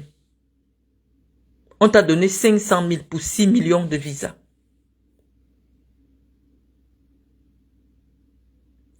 Mon informateur vient de m'envoyer des informations en ce qui concerne ton mariage. Je vais les regarder. Il paraît que tes enfants auraient pu être là. Mais je te dis donc que ça conforte encore ce qu'on dit, que c'est le mariage qui a fait reconnaître tes enfants. Et non ce que tu te racontes. Que tes enfants ont été reconnus avant le mariage. Sur le plan de la loi, c'est pas possible. Un couple marié, une personne n'adopte pas seule. L'adoption, c'est une autre. C'est comme si vous avez accouché juridiquement. C'est comme si vous avez accouché un enfant. Et pour accoucher un enfant, il faut 2 personnes. En France, on n'adopte pas seul quand tu es marié. Donc oui, effectivement, BP de Gauche, je vais regarder. Donc si ses enfants étaient là à son mariage, effectivement, c'est son mariage qui lui a donné la reconnaissance de ses enfants. Il y a beaucoup de choses à dire sur toi. Donc à partir de quel moment une femme qui est partout dans les escroqueries, les condamnations par-ci pour escroquerie, les condamnations, quelqu'un comme compresseur va s'asseoir et envier ce que toi tu fais. Il fallait trouver un travail, Guylaine Chapuis, parce que le travail en Europe n'est pas une affaire d'argent. Le travail en Europe te donne une existence juridique. Quand tu ne travailles pas en Europe, tu es comme quelqu'un qui n'existe pas. La sécurité sociale a besoin de te constituer ce qu'on va te donner quand tu seras vieille. Ou verser à tes enfants ou à tes ayants droit. Sans travail en France, tu ne peux pas avoir un chéquier. Tu peux avoir 100 milliards. Mais si tu n'as pas le contrat de travail, le blanc va t'ouvrir seulement le livret. Le blanc va t'ouvrir le livret, c'est-à-dire que le compte d'épargne. Donc toi, 25 ans passés avec le blanc, tu n'as pas un compte courant à ton nom parce que tu n'as jamais travaillé. Il y en a même qui partent travailler pour 3 mois, juste pour ouvrir leurs petites choses comme ça, les comptes courants. Tu n'as pas un compte courant, que ce soit au Cameroun, que ce soit en France, parce que le compte courant est ouvert uniquement pour les gens qui travaillent. Maintenant, si tu veux, tu démissionnes. Mais tu as déjà ton compte courant, tu peux signer un chèque, tu peux avoir des cartes de crédit à ton nom. Dire que je n'ai jamais travaillé, ce n'est pas une fierté, c'est une honte. Arrête de dire cela, parce que tu es comme quelqu'un qui est adulte handicapé. Tu es comme une adulte handicapée, c'est-à-dire que c'est comme si tu es sous la responsabilité juridique de Chapuis. Parce que où tu es là, étant donné que tu ne travailles pas, tu n'as même pas un compte courant. Tu ne peux pas faire un chèque de caution pour la location d'un appartement à ta fille, à un de tes enfants. Tu ne peux pas servir de caution. Parce que même pour être caution, le bailleur demande que la personne qui est caution ait un travail en CDI et que la personne gagne bien. Ton seul rôle, ça a été d'ouvrir tes jambes et sortir tes enfants. Tu ne t'en es jamais occupé. Pendant que toi, tu étais princesse, il y avait donc quelqu'un qui allait travailler pour s'occuper de ce qui est sorti du ventre de la princesse, alors que ce n'est pas lui qui a enceinté. Ce qui se passe avec toi, Chapuis, tu n'es pas différente des Noirs américains qu'on est venu enlever en Afrique et à qui on a enlevé l'identité et qui ont porté le nom de leur maître. Les Loïc Chapuis sont comme des esclaves, des gens qui sont venus ici en esclavage. Lorsqu'on t'enlève ton nom, ou toi tu es là sans nom, c'est pour ça que tu mets seulement Chapuis, Chapuis, parce qu'au Cameroun, on t'a collé l'alias.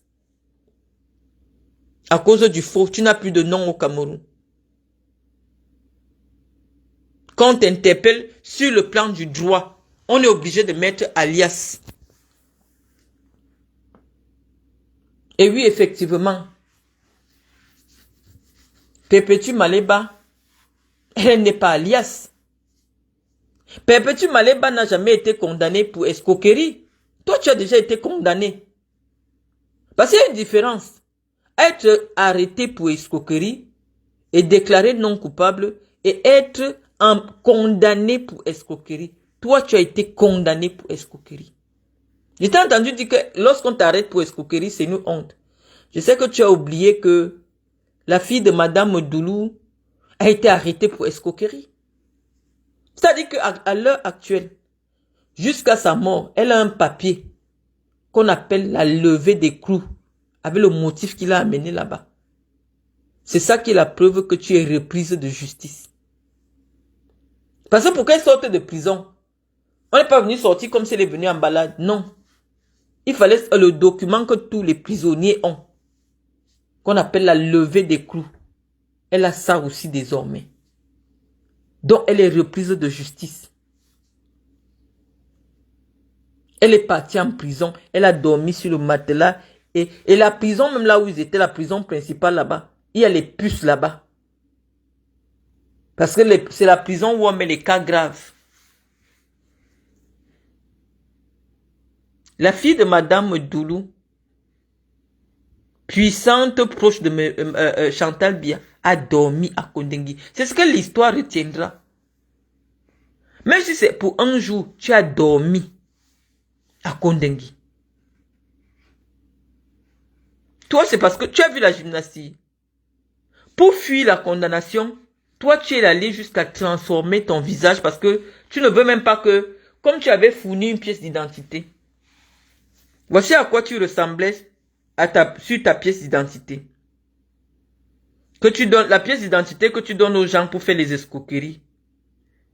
C'est comme ça que tu étais. C'est vrai que le caribou ne te laisse pas, hein. Les femmes Bamoun ont un jansan là qui me dépasse souvent. Voilà, te voilà. C'est comme ça que tu étais dans les pièces d'identité que tu donnais pour l'escroquerie. Maintenant, comme tu veux même pas qu'on reconnaisse ta face, hein, tu es parti faire la chirurgie esthétique. Te voici maintenant. C'est la même personne. Tu as changé le nom et tu as changé le physique. Est-ce que la personne-ci, c'est la personne-ci? Donc oui, Guylaine, si on t'arrête, tu dis que non, c'est pas moi. La personne, on va te croire parce que ce n'est pas la même personne. Hein. Voilà la femme qui escroquait les gens. Tu es parti, je crois même que tu as refait le nez. Hein. C'est pas le même nez. Hein. Ha! Tu as refait le nez. Tu as ajouté les lèvres parce qu'avant tu n'avais pas les lèvres. Voici tes lèvres avant que tu ajoutes. Tu n'avais pas les lèvres. Maintenant te voici. Tu as ajouté les lèvres. Tu n'es plus la même personne. Donc on t'arrête. Tu sors maintenant les papiers avec ça. On va dire que ce n'est pas la même personne. Regarde. Ce n'est pas la même personne.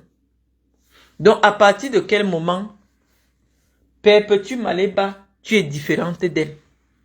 Elle est demande. Elle ne commet aucune infraction. Tu es libre de lui donner. Elle mendie. Mais toi, tu arraches.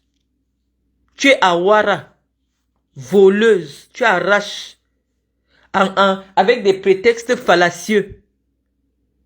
Même ma soeur, ce matin, elle m'a téléphoné devant Dieu. Marisette, elle me dit que tu lui as dit que donne-moi 100 000. Je vais appeler un ministre parce qu'elle voulait mettre son enfant à la fonction publique. Tu as demandé 100 000. Tu la connais. Patriote. Ma patrie patriote. C'est entre vous là-bas les patriotes. Tu as arraché 100 000 parce que tu dis que tu connais un ministre. Tu vas l'appeler. Donc il faut qu'elle te donne rapidement 100 000 là. Ton travail au Cameroun, c'est te faire passer pour voler.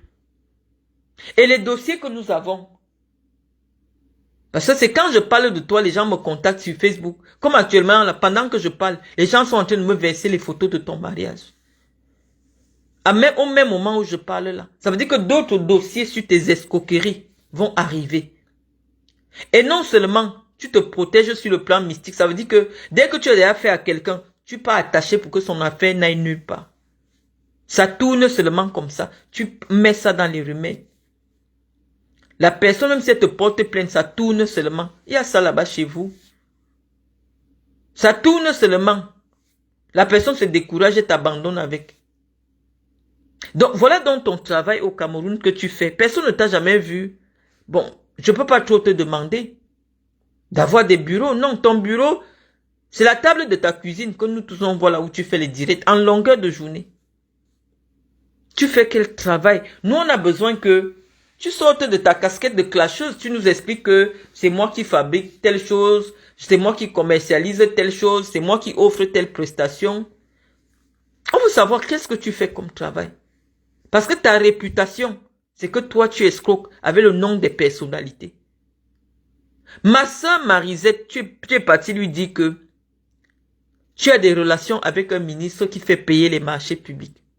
Pour qu'elle te présente un monsieur Bamileke. Un certain temps que tu connais que ce que je dis c'est vrai. Tu as voulu commencer l'escroquerie. En te faisant passer pour une femme qui est amie avec la copine d'un ministre ou la femme d'un ministre. Et tout le monde sait que ce que je dis est vrai parce que tout le temps, même quand tu causes avec ton fils, Tu dis que, oh, tu sais, la femme du ministre a dit que, oh, c'est Medoulou. C'est Medoulou qui, en fonction de l'escroquerie, devient la tante de Chantal Biya, devient la femme du ministre Motazé, tout ça. Bon, ta belle vie que tu dis que tu as une vie qui... Je dis que tu fais les sketchs sur Facebook, voilà la chambre dans laquelle tu dors. Avec ton mari. Même la penderie, tu n'as pas. Vois tes habits accrochés, ton caleçon, tes banlons, tout ça. Te voici. Avec ton mari. L'homme qui t'a enlevé la honte au corps, qui t'a enlevé de la prostitution. Le père, c'est au moins 84 ans. Tu dis qu'il travaille, il a un salaire. À cet âge-ci, en Europe, on ne travaille plus. Regarde-le. Là, il a dépassé 80 ans. Tu mens sur Facebook qu'il travaille. Est-ce que je te dis, les blancs, hein? Tu ne connais pas. Ces gens sont tellement curieux. J'appuie par lire toutes les vidéos où on parle de toi. Mais si tu vois, il est toujours calme. C'est parce qu'il sait que, en vivant en Suisse, il a le droit de vous déshériter. C'est ce que Johnny Hallyday a fait. Le jour que le type la ferme les yeux, tu seras surprise que même la pension veuvage, tu n'auras pas. Tu seras seulement surprise. Tu ne sais pas pourquoi il continue à vivre en Suisse. Parce que la loi dit quoi? S'il a vécu 6 mois en France, 3 ans avant sa mort, on peut juger de son affaire en France. Mais actuellement, là, Chapuis ne fait plus 6 mois en France. Ça veut dire que, selon la loi, il a le droit de faire appliquer la loi suisse sur son héritage. Je t'ai dit que le blanc, même celui qui n'a rien, connaît la partie qui s'occupe de ses droits. Il va donner tout à ses premiers enfants. Il ne va rien te donner. Même la pension veuvage, tu n'auras pas. Parce que ce sera régi selon le droit suisse. Qu'est-ce que le droit suisse dit? Que s'il existe un testament, c'est ce qui est dans le testament qu'on respecte. Chapuis est au courant de tout ce qui se dit sur toi concernant la vie que tu mènes au Cameroun. Comme tu tournes comme un mauvais esprit, en croyant que oh, bientôt, tu passes souvent guetter, est-ce qu'il est à mort? Tu trouves encore qu'il est là, il mange ses nourritures dans les boîtes comme j'aime. Tu dis que j'ai trouvé quelqu'un qui vend le pain soya. Je vais te montrer le chiffre d'affaires de l'entreprise qui embauche mon mari. Ce n'est pas en rendant les autres petits que tu deviens grand. Ce n'est pas en éteignant la bougie des autres que la tienne va briller plus. Donc, je vais mettre le nom de la société, mon mari. Tu vois le chiffre d'affaires de cette entreprise-là.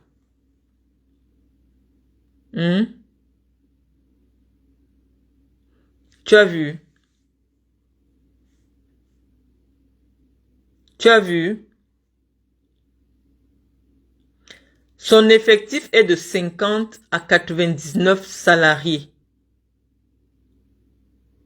Et il y a 3 millions de chiffres d'affaires par an. Il n'y a aucun vendeur de pain et d'oignons au Cameroun qui a un chiffre d'affaires de 2 milliards. Est-ce que tu comprends? Je ne sais même pas si tu sais ce qu'on appelle le chiffre d'affaires. 2 milliards. Donc, le budget que mon mari gère, c'est comme le budget du ministère de la condition féminine au Cameroun. C'est pas loin de là.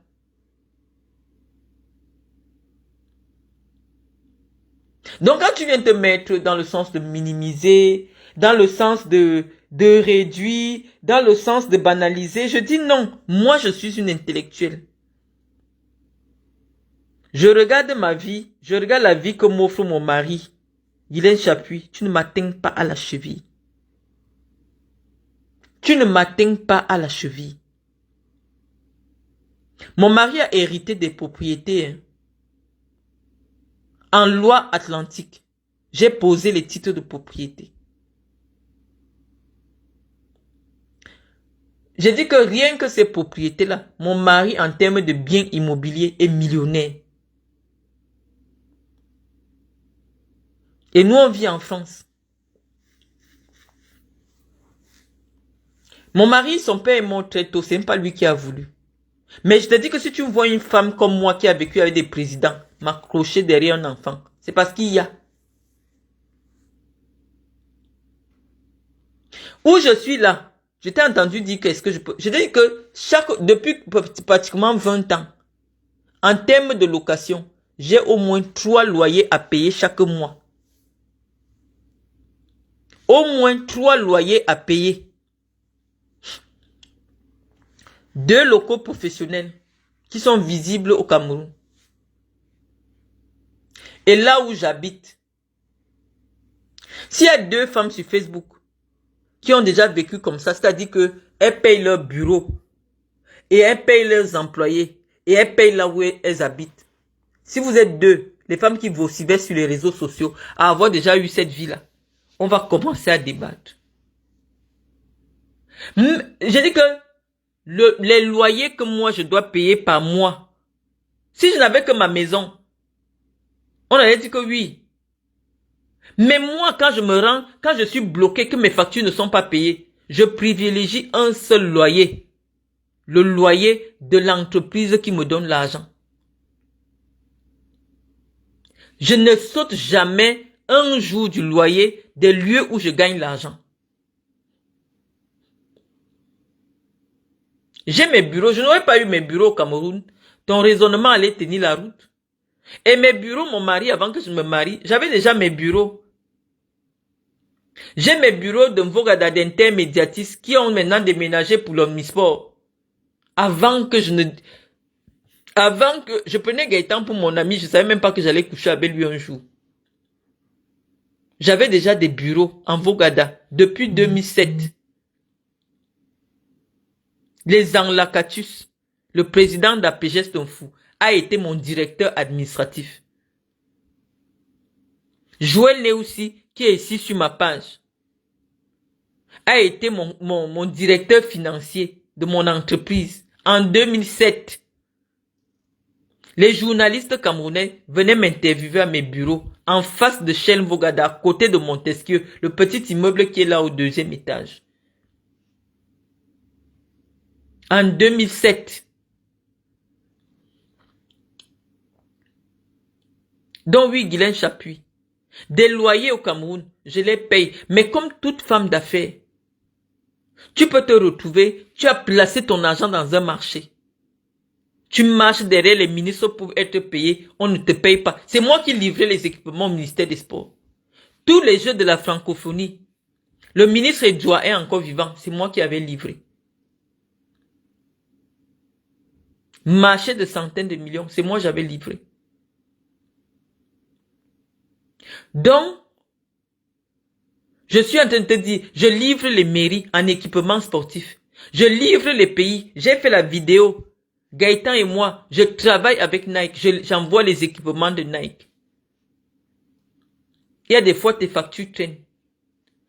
Mais quand tes factures traînent, là où tu privilégies, c'est le salaire de tes employés. L'entrepreneuriat n'est pas facile. Si on te chasse là où tu loues pour dormir et habiter, tu peux aller dormir dans ton bureau.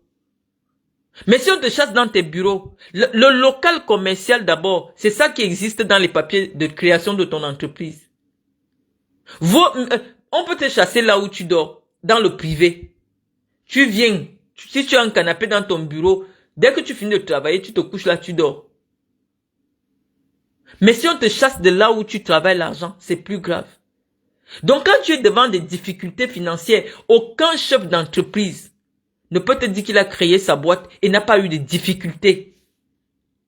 Quand je voyais la mythomane des étoiles cribiennes là, dire qu'elle conseille les gens sur l'entrepreneuriat, alors qu'elle-même n'a pas pu constituer un fonds de roulement. Fonds de roulement, ça veut dire quoi? Quand tu crées une entreprise, il y a une quantité d'argent que tu stockes pendant un an que ça va payer les employés. Ça va payer les charges alors que rien n'entre. Parce que quand tu crées une entreprise, tu vas faire au moins 2 ans avant de dégager ton propre salaire. L'entrepreneuriat, c'est le sacrifice. Guylaine Chapuis, toi, tu n'as jamais loué un bureau. Tu loues là où tu dors, les petits enfants viennent concasser ton derrière. Je ne sais pas ce que le derrière vous a fait. C'est fait pour chier. Ton fils et toi. C'est là-bas que les enfants, les étémés viennent concasser. Tu payes un loyer juste pour qu'on te concasse derrière. Mais moi, je préfère être ici. J'ai le loyer qui permet à de jeunes Camerounais de payer leur loyer de maison, d'envoyer leurs enfants à l'école. Des loyers professionnels. Quand tu parles de moi, tu parles de toi, en fait. Tu parles de toi, tu parles pas de moi. Je suis chef d'entreprise au Cameroun. Parce que dans la branche de ma fondation, je crée des entreprises pour des micro-entreprises pour des dames. Création de bénétariat, je donne le financement. Création des ventes des œufs, je donne le financement. En cachette, je ne fanfaronne pas sur les réseaux sociaux. De temps en temps, quand vous voulez être trop niais, elle n'a pas les bureaux, je bombarde seulement, la sorcellerie se réveille encore. Tout ce que tu te viens te réveiller sur moi là, c'est à cause de ce que tu as vu ma fille aller faire au Cameroun. Mettre ma fille au Cameroun en business, tu sais combien ça m'a coûté? La loger, la nourrir, financer tout ce que tu as vu là. Avec 1200 €, on ne fait pas ça. Je vais m'amuser peut-être dans 2 jours pour te montrer un peu d'argent. Je vais tirer un peu d'argent en espèces, peut-être dans les 7 ou 8 000 €. Pour te montrer qu'on peut être le 15 du mois. Mais je te sors comme ça 5 millions. Mais les 5 millions là, ça ne peut rien payer dans mes charges. Je prends ça pour organiser, aller acheter les cadeaux pour ma famille en direct. Parce que la dernière fois, comme j'étais très pudique avant, j'achète des trucs Dior, Chanel et tout. Je ne veux pas vous montrer comment je paye. J'ai dit que non, il faut qu'on redevienne tous des jeunes.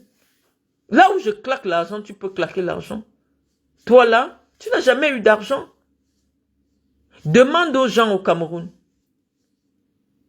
Tu dis que je vivais dans un loyer de 300 000. Je ne payais pas. Mes bureaux coûtent plus cher que là-bas. Mon bailleur a déjà dit que je ne paye pas. 300 000, un an, c'est combien? 3 millions. Rien que le nombre de billets d'avion que j'ai pris, que j'ai payé pour Iris et moi, parce que, comme tu dis que Iris, je ne me déplace jamais sans Iris.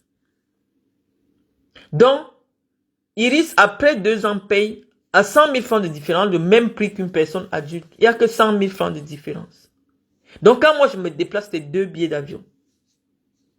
Ça paye le loyer si j'étais locataire chez Afan Francine. Mais devant Dieu, je ne dois pas, j'étais pas locataire et je ne dois pas l'argent des loyers.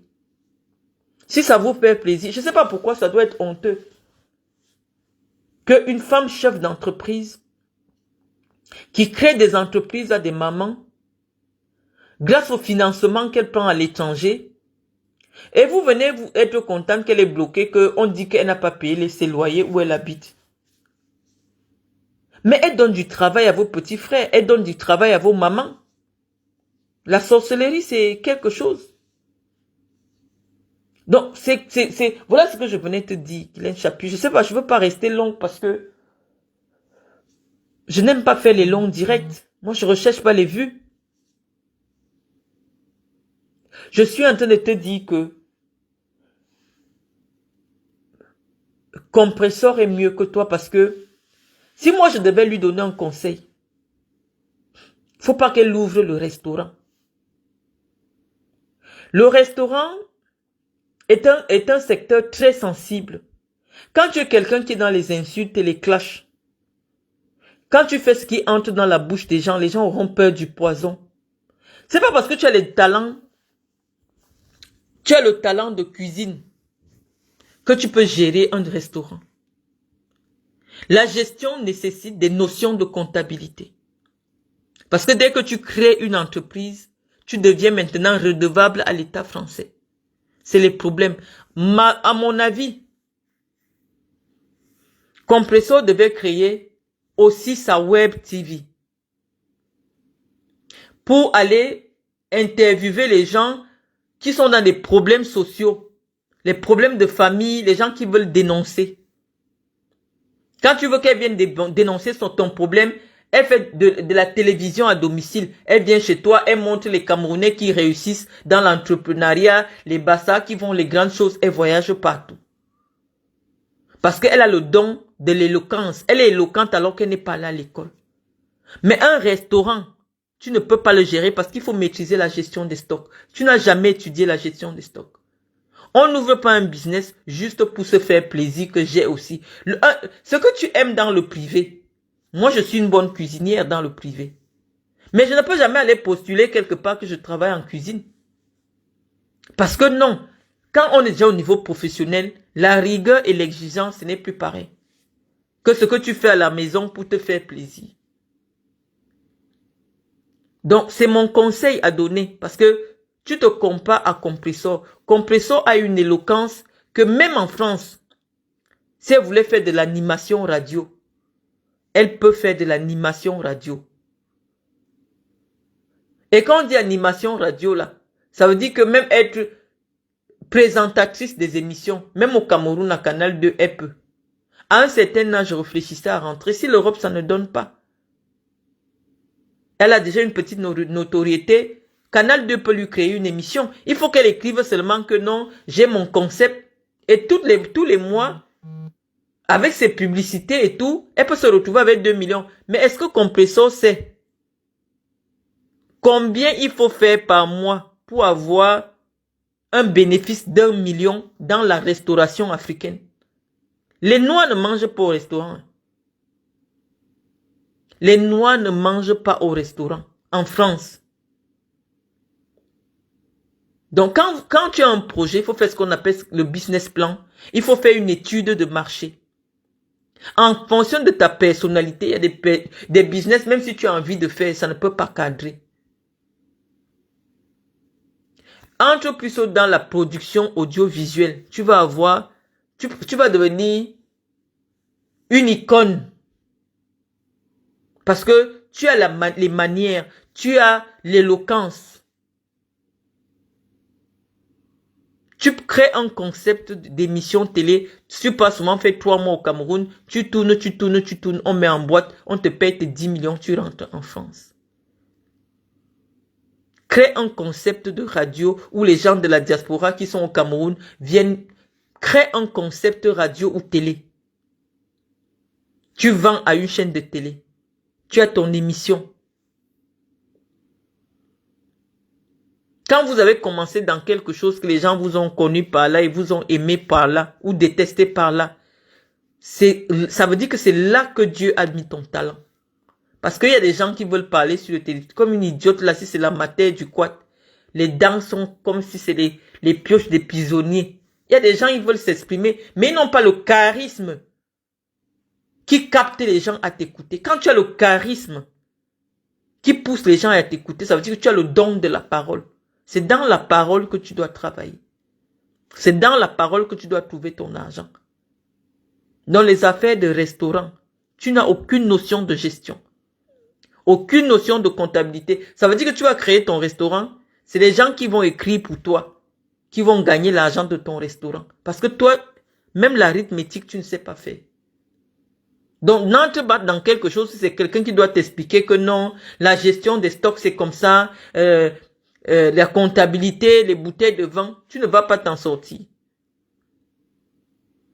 Donc, à mon avis, le projet de restaurant ne va pas tenir 3 mois si c'est toi qui le gères. Ça ne va pas faire 3 mois, tu vas fermer. Il faut laisser la mythomanie. La mythomanie, c'est pour Guylaine Chapuis. Au Cameroun, il ne faut pas faire des business parce que tu entends que telle personne fait tel business. Non.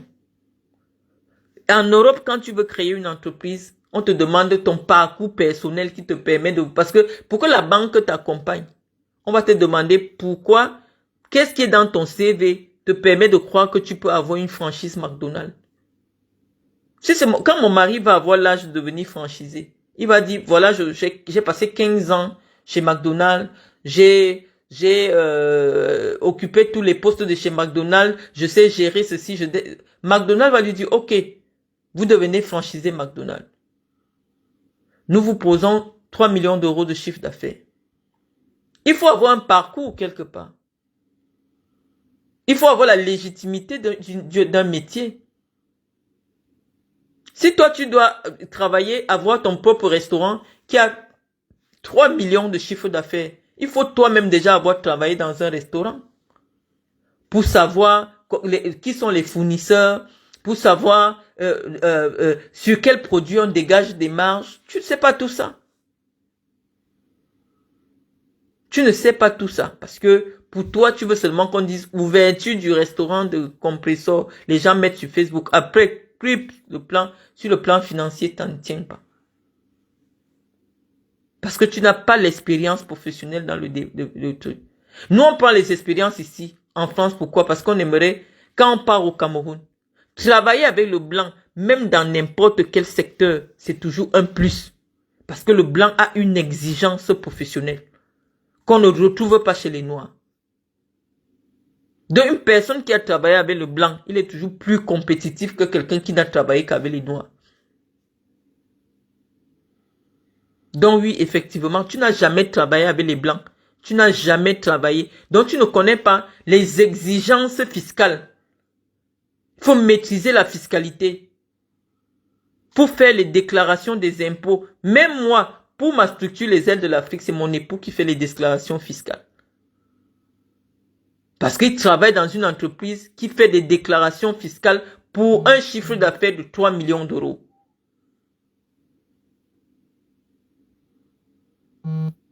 Ça veut dire que faut pas se lancer dans des projets. C'est pour ça, vous n'avez pas eu la chance d'aller à l'école. Le commerce ici, même pour vendre n'importe quoi, il faut la formation de ça.